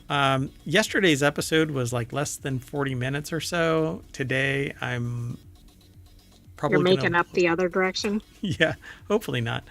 I want to be able to let you all go about your night, and you can listen to this and follow the links at your leisure, of course. This next article is over at the Distillerist channel at ohmtown.com. It's one of the ones that I would like to bring, but there's something about getting just faced on a video that I'm not too inclined to do, but tasting some good spirits and doing a show I think would be fun. Anyway, world first breadfruit vodka aims to save the planet, and literally anything can become a vodka. All you have to do is let it ferment and then distill it. Mutiny Island vodka, created by chef Todd Manley, is made with underutilized superfood breadfruit and Caribbean rainwater. It's the water that... You know, I guess. It's kind of odd. So breadfruit is a carbon sequestering crop that restores soil health and provides a nutrient-dense, sustainable food source. The brand claims a single tree can produce up to 300 fruits a year, which could feed a family of 4 for life. It is, a single tree? Yeah, you're going to have to really love breadfruit. Anyway. Well, yeah, I mean, do you want to have only one food ever? No, although, shepherd's pie it's not a fruit. You would not like that if you had it multiple times. You'd probably be like, oh, no. I don't know, man. It's not a fruit, but if it would grow on trees, I'd probably eat that all the time. Anyway, so the company is based in St. Croix, an island in the Caribbean Sea. The vodka brand has partnered with organizations including Trees That Feed Foundation and Breadfruit Institute as part of its commitment to eco-conscious practices. That alone should have put it in Greenogram, but okay. Yeah, I'm kind of surprised it didn't go there, but I guess because it probably came from It's a vodka. Vodka source or related source or something. It ended up in Distillerist. Yeah. So its initiatives include planting breadfruit trees, supporting responsible farming, and repurposing 100% of production waste into nutrient-rich water for agricultural practices. So the article is over at the spiritsbusiness.com website. Lauren Bowes is the author. This is probably like the standard spirit bottle, but this is the type of bottle that I want. I want to get a tattoo, another tattoo of a pirate. I don't think you should describe it. Okay. Just show it off. I'll show it when I get it done. And unfortunately, the artist that I want to do it has not followed up on my request, so maybe they don't appreciate it as much as I do. But I share too much. Hold on, let's do this. Overshare. Anyway, I mean, you don't want all your listeners showing up with the same tattoo. Every single one of them is going to show up. Exactly. We're going to have pirate con where everybody shows up dressed as a pirate, and all they say is "Arr!" and "I love the sea." Anyway, Mutiny Island vodka, created by Chef Todd Manley, is made with underutilized superfood breadfruit and Caribbean rainwater. That's the deck statement. So the flagship vodka offers notes of citrus, melon, green banana, followed by a smooth floral finish. It won a gold medal at the Vodka Masters 2024. The brand offers coffee-flavored expression, and that's, whenever they say expression, it's that flavor, that it's Exactly. That's separate than the one we've been talking about. yeah, that's the distillation. And so they have a coffee-flavored expression, Mutiny Island Puerto Rican coffee, and roots, which is infused with ginger, turmeric, which a lot of people pronounce turmeric, but it's not. And I've had people, when I say it's turmeric with an R, and they're like, there's no R in that. No, really. Because it's mispronounced quite a bit. Yeah, turmeric. And sweet honey, which makes me want that so bad, even though ginger makes my face tingle. And maybe not in a good way. I don't know. So the final product is smoked hot pepper, a spicy vodka with progressive heat and unique zest. These always sound really good, but then I have them. Yeah, but then it's like, Yeah, it's kind of like going to. Ooh, I shouldn't say that. Going to my in-laws. It's a nice place to visit for a day, but you don't want to stay there too long. So other ways spirit brands are being more sustainable are through the use of waste produce and switching to aluminium. But this is this oh, well, we don't know. Where is it from? aluminium packaging? I don't know where this company is. Oh, it is England. Okay. Yeah. Okay. So that's the European pronunciation of aluminum. Let's keep going. The next article is over in Technology Today. City of Seattle workers file class action suit against city alleging payroll errors after new system install. And I wanted to scan this real quick to see if it was that company in the UK that did that. What was the name of Fujitsu or? Yeah, it was the Horizon Software, but the Fujitsu company. Yeah. So in September 2024, the city of Seattle began a massive digital transformation of the city's payroll, benefits, and other human resources functions. A class action lawsuit filed by the city of Seattle, or filed against the city of Seattle last week, alleges that a new payroll system implemented last fall has resulted in widespread payroll errors affecting thousands of employees across various city departments. At one point, I was a victim of something similar. Where they had been taking out hundreds of dollars at a time. And that was Not good. quite fascinating. And so, according to the complaint, the system from business cloud software giant Workday has caused problems related to underpayments, incorrect payment deductions or paycheck deductions, missing leave accruals, and excessive overpayment deductions. I mean, all of those found against the employees, right? Yeah. So Kurt Schlosser over at geekwire.com put the article together. They focus on the SeaTac area of business development, the Seattle, Washington area. And so they say the suit filed February 7th in King County Superior Court claims that the payroll issues violate Seattle's wage theft ordinance, paid sick and safe time ordinance, and other Washington state laws. And so that would be the angle of attack. You go after them at the state level because, well, times they are changing. The city of Seattle, which employs more than 13,000 people, switched to the Workday-powered software system on September 3rd, according to the suit, in what amounted to a massive digital transformation of the city's payroll, benefits, and other human resources functions. And I appreciate that. Like, I want them to modernize systems. The problem is that modern systems have historically always been rife with more problems because it's more complex code. It hasn't been vetted a significant amount of time. So like the EV5 system that they're talking about here in this last bit of that paragraph is 30 years old. And so it's rock freaking solid, except that it's not extensible in any way. It doesn't have any advanced Right. features. Might be clunky, but it Yeah, works. but it works. Yeah. And so when I go into a company and I say, hey, you need to modernize, the modernization of these systems means that I know what it is that is going to get impacted and to the extent.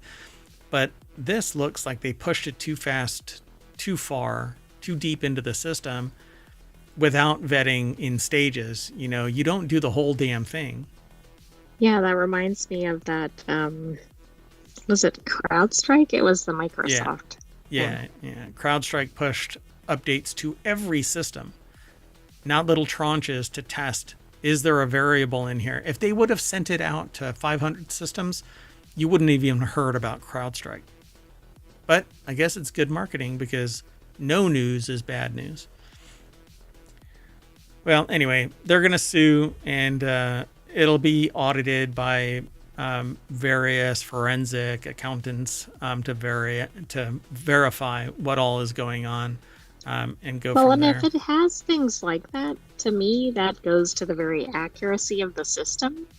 Because, for instance, if it made a payment but not the right amount, it kind of calls into question every transaction in the system. Right. And most people, they don't hawk over their whatever unless it's a significant amount. Like I knew that it was a Right. significant People amount. don't follow their paycheck information typically. Yeah. So, and I knew where it was going, and so I didn't really have a problem.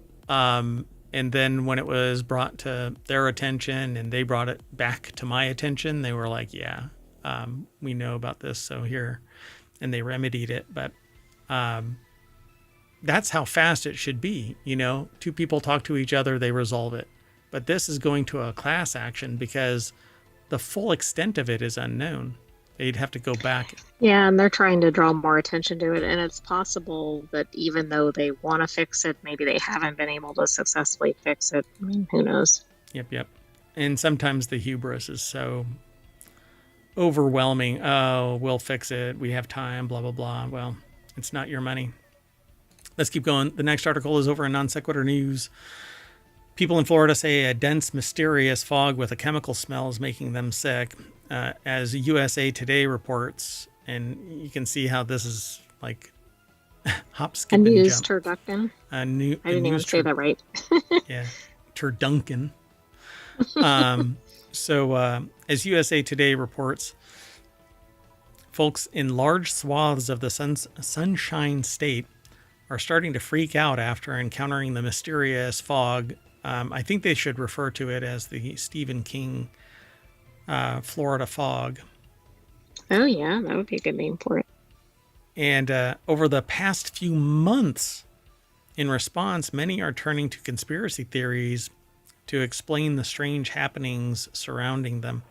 Nicknamed FogVid24, the strange phenomenon is, according to the National Weather Service, likely sea fog that has rolled inland due to weather conditions in the balmy southern state. But that hasn't stopped people from engaging in more sinister speculation. Somebody's referring But to it why as, would it have a chemical smell? well, if something is offshore and it's organic, it could be producing all kinds Oh, of okay. Got it. Yeah. gas from the biomass and then blowing back. Either if it's a fog, then its humidity level is really, it's basically steeping out there, and then it blows back on shore. You're getting blasted by what amounts to nature's chemical warfare. So they refer to it as the Fog 2025, by the way, which is a Stephen King book. That's pretty funny. Noor al-Sabai put the article together for futurism.com. The taste of the air, the only word I can think of is toxic, is the deck statement. Yummy. Just makes you want to go out there and take a sample. So they say geoengineering, an umbrella term for experimental attempts to cool the planet, which is a real thing, though controversial and so far limited to small-scale tests, seems to be the biggest suspect for the conspiratorially minded. Well, a conspiracy is not a conspiracy theory is only a theory until there are facts discovered. So investigate and then change that from conspiracy theory to conspiracy fact. That's kind of how it works. And so be careful what you call or who you call a conspiracy theorist.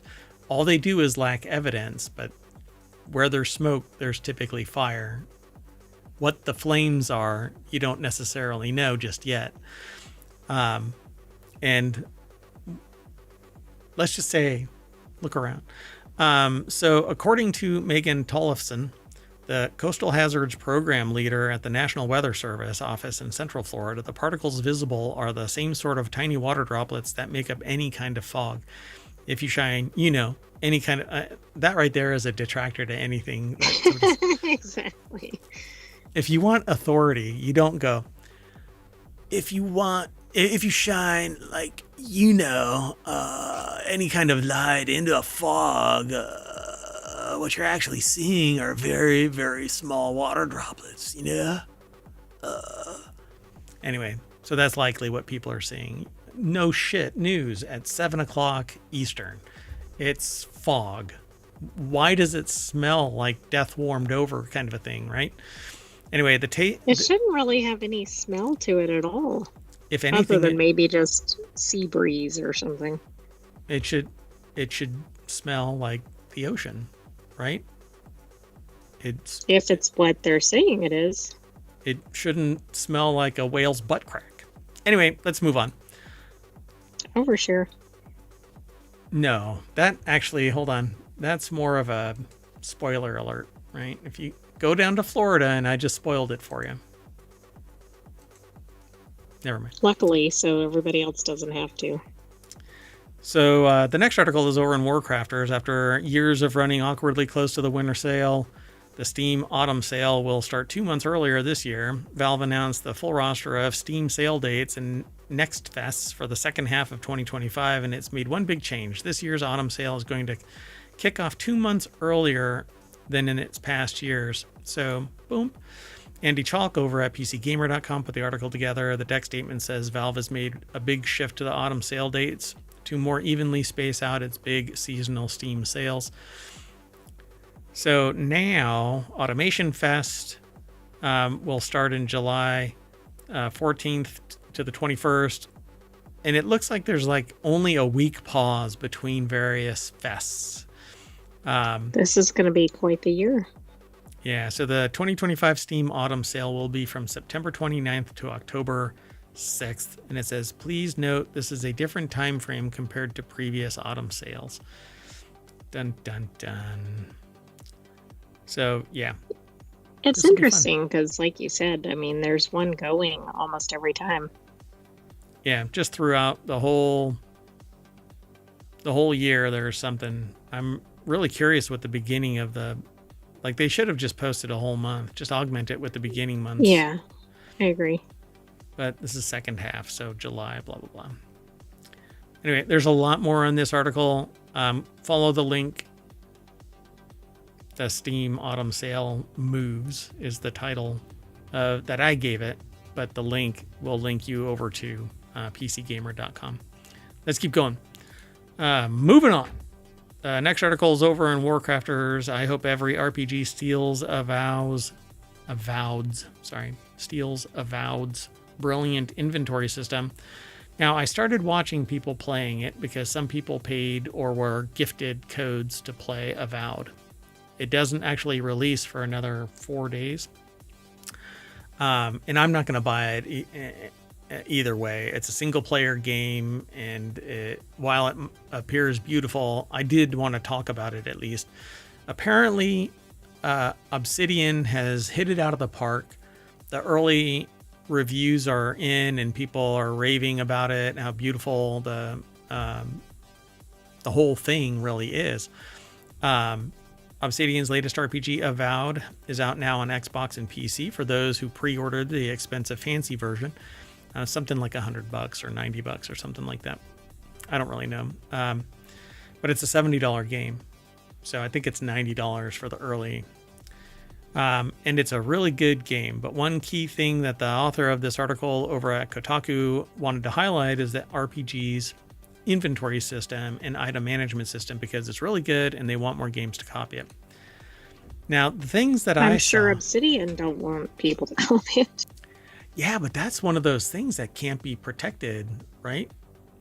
Do you think? Well, true, it's always nice when it's like that is an avowed thing. You know what I mean? Like it usually takes on the name of the thing that inspired it. Yeah, the avowed inventory system. So what's really interesting about this looks a lot like Kingdom Come Deliverance 2. This interface, Interesting. um, granted, avowed is more woo-woo, like ghostly and stuff, because I guess it has a lot to do with like souls being reborn and stuff like that. But KCD2 is medieval style. Zach Zweisen over at Kotaku.com put the article together. Well, so that is interesting, right? I don't know, like with the earlier release and whatever. Yeah. I mean, even this whole thing looks just like KCD2. Oh, okay. And this for sure does. So I've loved watching everybody who's been playing it for the last 8 hours or so. Off and on, I've been able to take a break and look. So they say, sure, they'll freely admit that our RPG inventory system might not be the sexiest or coolest topic. I think it is, but is a very important part of the game. Features loot, potions, food, weapons, and gear. A bad inventory system can ruin a game. I agree, particularly when you have weight limits that are just gross. Like you barely can carry anything, or it's slot driven and you only have like 12 slots. But nothing stacks. So the moment you pick up 12 leaves, your inventory is full. I hate those games. This doesn't look like it. So they were happy to discover that Avowed avoids all of the annoying busy work with a streamlined and smart inventory system. The result is more enjoyable experience because you spend less time fussing about 400 items and more time doing stuff you actually want to do in a big RPG. There is a lot to this, but yeah, my observation of this is that it looks a lot like KCD2's, but just more fantastical. Well, I like the idea that you're not going to get overloaded and you're not going to have to keep dealing with that. And that's the key ingredient right there. Avowed don't food, potions, lockpicks don't weigh. They say weight anything. So consumables don't take up any space, don't weigh you down. Now, to a point, that's okay, but it avoids realism because food really is heavy, particularly liquids. But that's not the purpose of this game because it is fantastical. So likewise, crafting and upgrade materials, iron, wood, furs also weigh nothing. I never, in my 40 hours or so with Avowed, left a dungeon desperate to sell stuff in order to free up some inventory space. It's a common occurrence in many RPGs. It's because they want to impress a little bit of realism and slow down your loot goblin addiction. So it says, but funnily enough, never really liked that word, funnily. Because it's an odd word.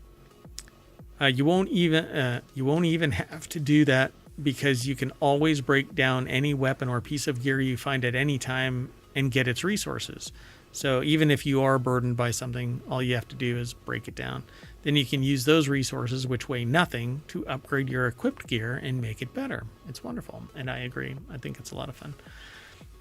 Love the idea of it, but I love multiplayer games. Even if I don't play multiplayer, I want the option to call somebody up or text somebody and say, just log in, let's play the game. I think it would be a blast. Will you be playing this?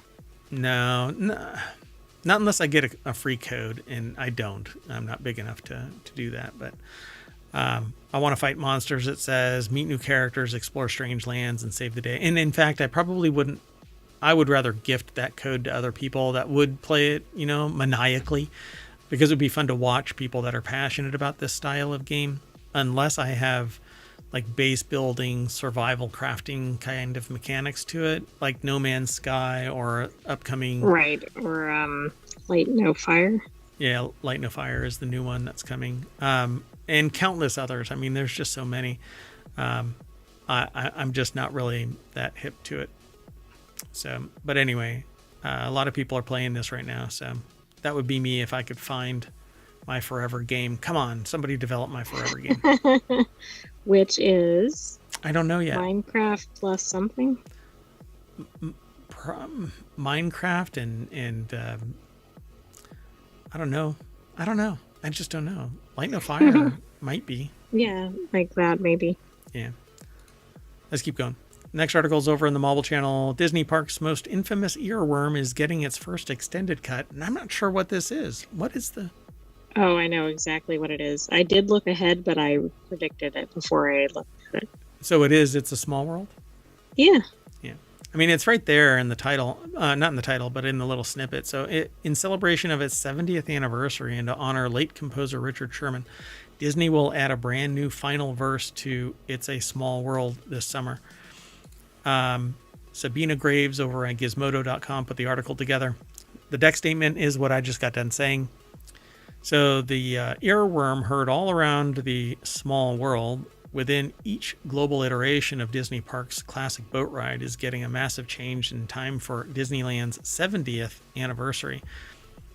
I thought wasn't it just its 50th? Like not too long ago? I think one was Disney World, and this is maybe Disneyland or vice versa. We did see something recently. Like it's 50th, right? Yeah, but I think it was the other park. Interesting. Okay. The original attraction, It's a Small World, at the Anaheim, California park will be getting an extended cut of its theme song written by Richard Sherman before his passing last year. Sherman left the new verse for It's a Small World to Bob Iger in 2023 as a parting gift to the studio that changed his life as part of the Sherman Brothers. Along with his brother Robert, Richard Sherman was responsible for some of the most timeless Disney songs for films and Disneyland attractions, including Mary Poppins, The Many Adventures of Winnie the Pooh, and of course, It's a Small World. Wow. I mean, this is like on the engineering side or Imagineer side, right? The one person that's responsible for like everything for the company. Particularly that, It's a Small World is everybody grows up hearing that, at least, within earshot of any Disney property. And by property, I mean the intro to Disney movies do that It's a Small World kind of a theme song. So it says, here's the video that Disney Studios released to honor Sherman with the added lyrics, which will be featured on the beloved attraction beginning July 17th, Disneyland's 70th birthday. So they're releasing it before the actual release. They're doing the whole thing. Yeah, that's interesting. Kind of sucking the wind out of the draw. But maybe people can't afford to go and people can't go or whatever, right? And they just want to spread this great new message. I'm not going to play it here. I'm going to let y'all follow the link. You can go through ohmTown, or you can just go over to YouTube and look for the last verse, Disney. But it is surprising that they're doing it in advance. Yeah, it's interesting. So the story of the song's new verse will be featured in another experience inside the Main Street Cinema, where park guests visiting the Disneyland's milestone anniversary can watch the short above as a tribute to the Sherman Brothers. And at the Main Street Opera House, park goers can explore a curated gallery dedicated to Disneyland's opening with art, artifacts, and images, some never before seen as well. Well, that's cool. If you're in the area, you might want to go check it out. Yeah. But after May. Yeah. Yeah. July 17th will also mark the arrival of Walt Disney Animatronic that is set to be featured in a new show, Walt Disney: A Magical Life. To celebrate the moment, Imagineering will host an exhibit tracing the progress made with audio animatronics from the park's opening through to today. Pretty cool. All right, let's keep going. Next article is over in WarCrafters. 30 years ago, the Superb Owl halftime show was Indiana Jones? Which makes no sense. Yeah, I thought this one was interesting. Kendrick Lamar's riveting, incisive, Superb Owl performance is likely to go down in history for many reasons, not the least of which is that it was the most watched halftime show of all time. It was a sharp contrast against the Superb Owl entertainment interval used to look like. For instance, 3 decades ago, when it was devoted not to a blockbuster artist or a tribute to the host city's music scene, but instead to Indiana Jones. I didn't know it was ever focused on a movie. You know, there were people trying to protest it, and all that seemed to do is the Streisand effect, and more people watched it now than ever before, although populations increased, but people watched it. Oh, I thought you meant the thing that occurred during his performance. You mean about the whole event? Yeah, protesting the Superb Owl, yeah. And all it did was really backfire. More people paid attention to it. So Clayton Ashley over at Polygon.com put the article together, and it says, the deck statement says, "This stunt spectacular belongs in a museum." And so there's a video here, Superb Owl 1995 halftime show, and I'm going to play it but mute it. Have you seen this before? I have never seen this in my life. Yeah, so it's the scene, it's basically a scene from Indiana Jones. This is so odd. Yeah, people are on stilts. There's a bunch of other people coming onto the field, dressed basically as characters from or just people from the Indiana Jones movie. Wow. So it says, let me give you some context. Their friend, the author's friends, and I, the author, recently tracked down decades worth of previous Superb Owl halftime shows on YouTube in order to rate and rank them for fun. They had a blast rediscovering shows they'd loved and watching performances that they'd never seen. They highly recommend getting a group of friends together to revisit them. Somehow, 2004 was even worse than they remember. Diana Ross leaves her performance in a freaking helicopter. But the Indiana Jones thing is from 1995. Indiana Jones stunt show now seems like an odd choice for the 1995 Superb Owl, especially since the franchise's third and at that time final movie hit the theaters in 1989, 6 years earlier. But Indiana Jones was a multimedia property in that era. 2 seasons of Young Indiana Jones Chronicles aired from 92 to 93, sometimes in the time slot right before Monday Night Football. So it was basically getting hammered. Or cool. It was like a marketing nexus or something. Yeah. That video is still going. It's 11 minutes. I think I've seen enough. That's how I walk. That's how I walk to work. I'm sure. That's how I walk around the mayoral mansion. Anyway, go over and check out the rest of this article. There's more there, but the nuts and bolts of it is that 30 years ago, the Superb Owl halftime show was Indiana Jones' stunt show. All right. The sentient Where do you AI. go from there? Yeah, really. I don't know if it's up, down, sideways. It's more like a jump scare, I guess. I don't know. So ChatGPT for birdsong may shed light on how language is wired in the human brain. The article is over in the Mobile channel, but it's actually sourced from phys.org, I believe.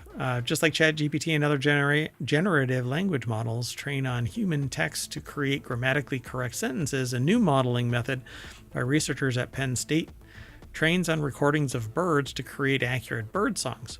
The results could improve understanding of the structure of birdsong and its underlying neurobiology, which could lend insight into the neural mechanisms of human language, the team said. A paper describing was published in the Journal of Neuroscience. Gail McCormick from Pennsylvania State University put this article together, and they had this really cool AI-generated image of mosaic birds singing, and it even has like a musical staff. I'm gonna blow it up so y'all can see it. Yeah, that's cool. That's AI. So That's really fascinating because it looks 3D, like at the edge of the tiles. oh yeah, yeah, that right there. It's really cool. I dig this. Unfortunately, you're not supposed to have a positive result when watching or looking at AI generated images because it's apparently wholesale theft of real art. But if nobody has done this, then I don't know how that actually, you know what I'm saying? Right. The problem is nobody knows. Yeah. Well, I'm sure that there's some Except artists. if the artists out there, yeah. Yeah. I'd be really curious to see if anybody can link me to this material, something even eerily similar. I haven't done a mosaic tile But, bird song. I mean, two people can paint or tile the same kind of thing, and that's okay. Sure. And the reason why people go, oh, they stole my artwork is sometimes it is wholesale stolen artwork. Like Disney took somebody's 3D made item and is selling it in their stores. And the person's like, trying to sue Disney is impossible. You can go and look it up on YouTube right now. Disney stole you might have signed up for Disney Plus or something at one point. And now you have to go into binding arbitration, regardless of the fact that, yeah, that's just wild. And nowadays, everybody is rejiggering their terms of use because now it's kind of Wild West. Well, anyway, much like how humans arrange words in a particular order to form grammatically correct sentences, birds tend to sing sets of notes called syllables in a limited number of combinations. Although much simpler, the sequence of bird song syllables are organized in a similar way to human language, so birds provide a good model to explore the neurobiology of language, says Desi Jin, associate professor of physics in the Eberly College of Science and lead author of the paper. How would you like to find out? Oh, this is interesting. Sorry, I just got an alert. How would you like to find out that birds have actually been talking to you? Oh, that would be fascinating. Yeah. I think it might not just be birds. Yeah. So for both humans and birds, finishing a sentence or song sequence often depends on what was already said. For example, the phrase flies like could be part of an analogy, as in the phrases time flies like an arrow, or an indication of enjoyment, fruit flies like bananas. However, it's eat shoots and leaves, that whole phrase. Right, exactly. However, mixing and matching what comes after flies like results in time flies like bananas or fruit flies like an arrow, which don't make sense, but that's not true. Fruit flies like an arrow could be the analogy for me throwing something. Oh, yeah. I mean, it's just not as natural, I guess, as the other one. Yeah. So they say that the phrase flies like has what researchers call context dependence. So their AI basically is reviewing this to see if they can extract a type of syntax based on the context of musical notation.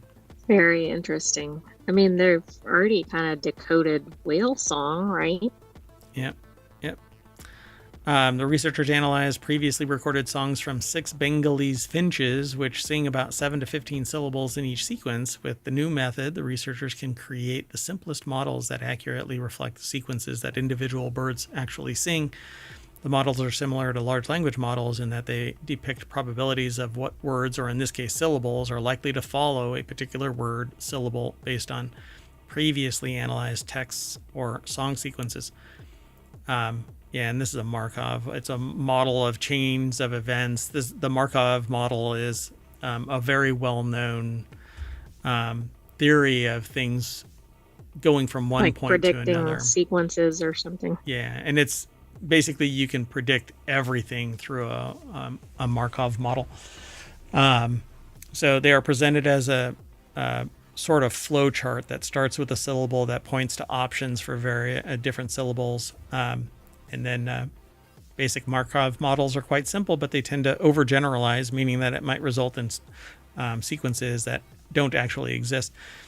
What I want them to do, though, is listen to the song and see what the bird does or what they can witness to see if that phrase of syllables actually translates into something. Oh, yeah, that would be really neat to determine that. Yeah, so from this final model, the researchers can see which syllables have context dependence. So they should do another experiment where they, I don't know what Finch is like in particular, but like hold up an apple or something, or a leaf or whatever, and see what sound it makes, and then hold up a worm or something and see what sound it makes. Yeah, does it do that though? You know, I mean, I have no idea. You talk to a cat or dog. To test it. Yeah, I would love to see that. And that's what I was saying. Yeah. Listen to the song and see what it does. And maybe that actually means its intentions. You know, I'm looking for a mate and the mate shows up. That song that it sings there may be more to it, that sure, it's not just singing to let the world know. It's singing to tell a bird, come over to my place. You know, it's tweeting a booty call. Never mind. Anyway, we're going to fly back home, and that's going to land us back at the front page of ohmtown.com, where you can read all of the news. The site should be faster. There's going to be a lot less content in a particular domain. And we hope that you enjoy the site. Let us know if you have any sources that you would like to have aggregated. We don't screen scrape or anything like that. It's all provided by the sources without any negative impact on them. And we aggregate just a tiny little snippet like I've been displaying here for the last hour. So go over and check it all out. You can leave comments embedded in the site, or you can go over to Discord and join any of the channels there and have conversations with anybody else that might be there. I don't really use the Discord, but I should. I know that's kind of one of my failings. So if you are interested in hanging out there and here and over on YouTube and the podcasts and everywhere, TikTok until it Twitch. actually... Well, Twitch, yeah. Oh, I said here because I was looking at the Twitch screen. So, at any rate, I'm going to get out of here and y'all can enjoy the rest of your night. I am Mayor Watt, and I'm taking the AI with me. Good night, hometown citizens. Thanks for joining us for today's Non Sequitur News. Be back tomorrow for another episode. See you soon. Yeah. What is it? Senegalese? Is that... Wait, what was the bird? Senegalese finch? No, Bengalese. Bengalese finch. Okay. Sorry, you said Senegalese, so I went with that. Yeah. I'm a liar. No, just kidding. See you soon, everybody. Bye-bye.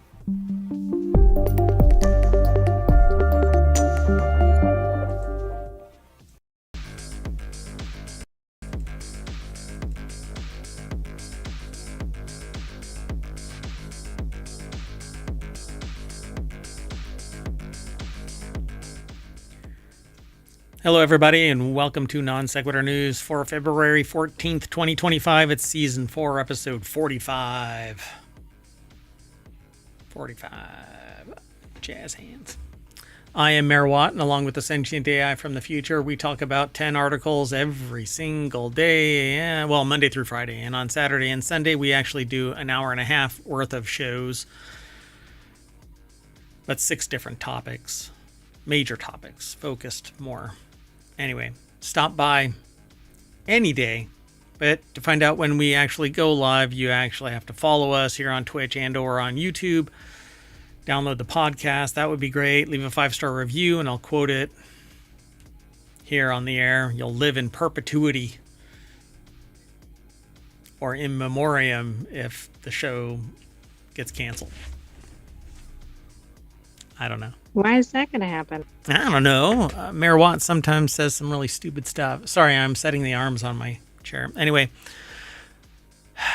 everything is powered by ohmtown.com, and that's everything that you just witnessed is basically the engine that drives Non Sequitur News and Mayor Watt. My meetings are really, really odd.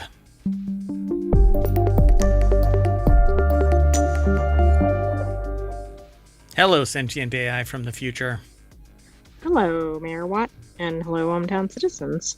And to those of you in places celebrating, happy Valentine's Day. Yeah, happy Valentine's Day. We actually have maybe one thing in the news that has to do with... I don't know. Is that the anti one? Did I actually include that? I don't know. We'll get into it. Got all 10 articles all ready to go. Oh, I didn't put it into the show. Yeah, I did. Hold on. Well, let me do it. So if you want the show notes, you can hit !NSN, and Omatron will throw it into... Yeah, it is in there. And it's already embedded in the description, the show notes. So go and check it out over on YouTube as well. 1,800 episodes. We're growing the show. If you want to tell a friend, that would be great. If you want to stop by at any time, that's great too. The channel's actually on Twitch. Like, the chat is connected to Omatron, so you can always get the latest episodes notes, but not past episodes, at least not yet. There's 1,800 episodes. I'd have to figure out a way to facilitate that. Well, anyway, let's get going. First article is over on Wanted, and it's kind of an anti-want, but it's a wanted for, I guess, Reddit. Reddit plans to lock some content behind a paywall this year, according to the CEO. They are saying that it's not going to be old content.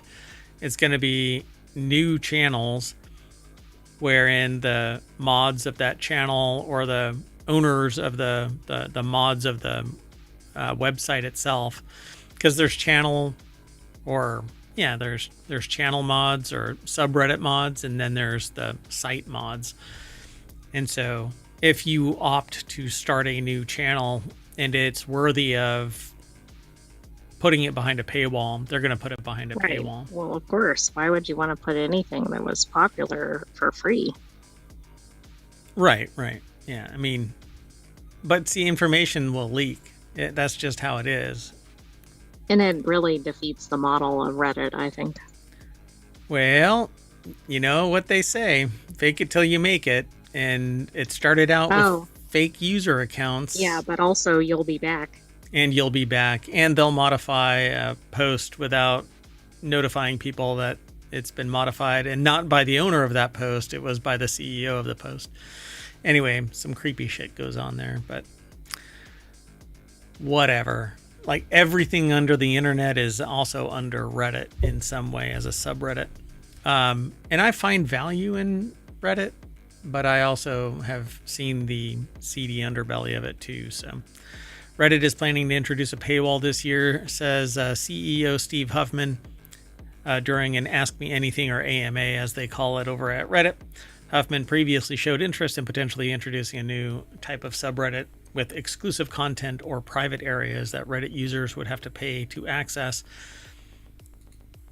And so, the article is by Sharon Harding over at arstechnica.com, and they kind of break down what was said. So paid subreddits are coming to reddit.com. Wow. How long has Reddit been around? Like, at least 15 years or so. Yeah, I was going to say about that. Let me make sure. Hold on. Good way to annoy all of your users, but, you know. Let's see, 2005, 20 years. And Steve Huffman was the founder along with Alexis Ohanian. And yeah, I have a hard time doing this, like putting fake content on the site, comments and stuff. But that's exactly what happened with Reddit, because they said that nobody would come to an empty website. And I kind of feel that pain, because we don't have a lot of comments, but we have a lot of news. Yeah, but you can say that all the visits were legitimate. Yeah. And we get a lot of traffic over on ohmtown.com. I do the show because I like the show and it's dynamic and it gets me out in front of people, and I like talking about the news. At least some news. You know what I'm saying? I do. Well, anyway, there's more over at this article, and as per usual, they are talking about the financial motivations to make this happen. This is why we're doing it. Yeah, it's But it never doesn't for a really user matter. experience, right? The thing about it is that this is user created content. That's the thing that really doesn't make any sense. So if I'm posting something, first of all, I could post it somewhere else. I know I might not get the same size audience, but why is somebody suddenly charging for my information? For stuff that I I'm mean, I know posting. that's Yeah. yeah, exactly. See, and they're posting other people's content on links, right? It's much Yeah, like that's true. ohmTown, except that hmm ohmTown is just Is the actual media outlets and newsletters and other things, right? It's and not not the user. necessarily user content, but there is a mishmash of all kinds of stuff on Reddit. But it's mostly, well, I mean, I can't say mostly because I don't have the full stats of what goes on Reddit, but Reddit has a lot of user created content, but a lot of it is external to Reddit being linked to it. Pictures, You news, all mean kinds like of it's stuff. postings from some other place Yeah. or Yeah. some other site? Yeah. Yeah. And so putting something like that behind a paywall it would be like me putting a paywall up on ohmTown because ohmTown's just aggregating news just differently than the way that Reddit does it. And I don't have any of the user created content in there. I only have content that's created by third parties that allow this kind of value add. And frankly, I use ohmTown for my personal use. I just happen to open it up for everybody else to access. And it's always linking to the source material and it's never taking it wholesale, right? And we don't screen scrape or anything like that. Reddit literally does not pay anybody, but all of the content is going to these. Right. The I've people are always thought going it to was an Reddit. odd model, but yeah. Yeah.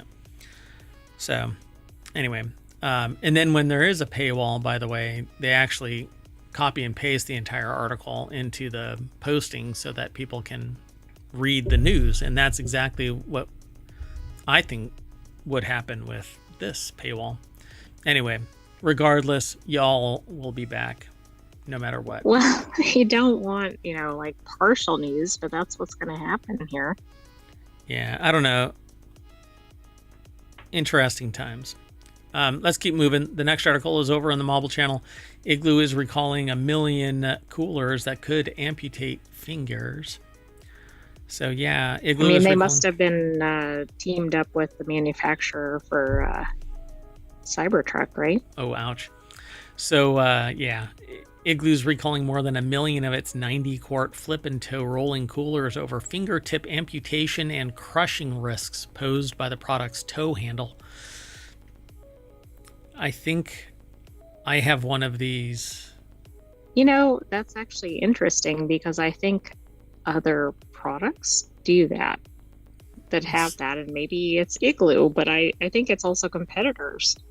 Yeah, I'm not quite sure exactly what it is. The tow handle on the company's 90-quart flip and tow rolling coolers could pose fingertip amputation and crushing hazards, according to this article over at Quartz or QZ.com. It's written by Brittany Nguyen, and it says here that they're recalling more than 1 million 90-quart flip and tow. I don't know how they actually do it, but the cooler company issued the recall on Thursday, urging customers to stop using the product and to request a replacement handle for free from the company, according to its notice with the Consumer Product Safety Commission, which, who knows?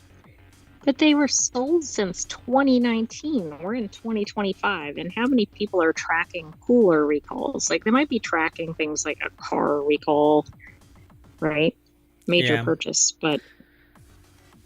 So the source for this is, like, I guess kind of all over the place. The CPSC website is where the notice is housed. The recall impacts 1,060,000 coolers from the US, 47,000 in Canada, 23,000 in Mexico that were manufactured before January of last year, according to Igloo. Let's see, the manufacturing date is imprinted in the bottom of the cooler in a circular design that has an arrow pointing to the month and a circle around the last 2 digits of the year.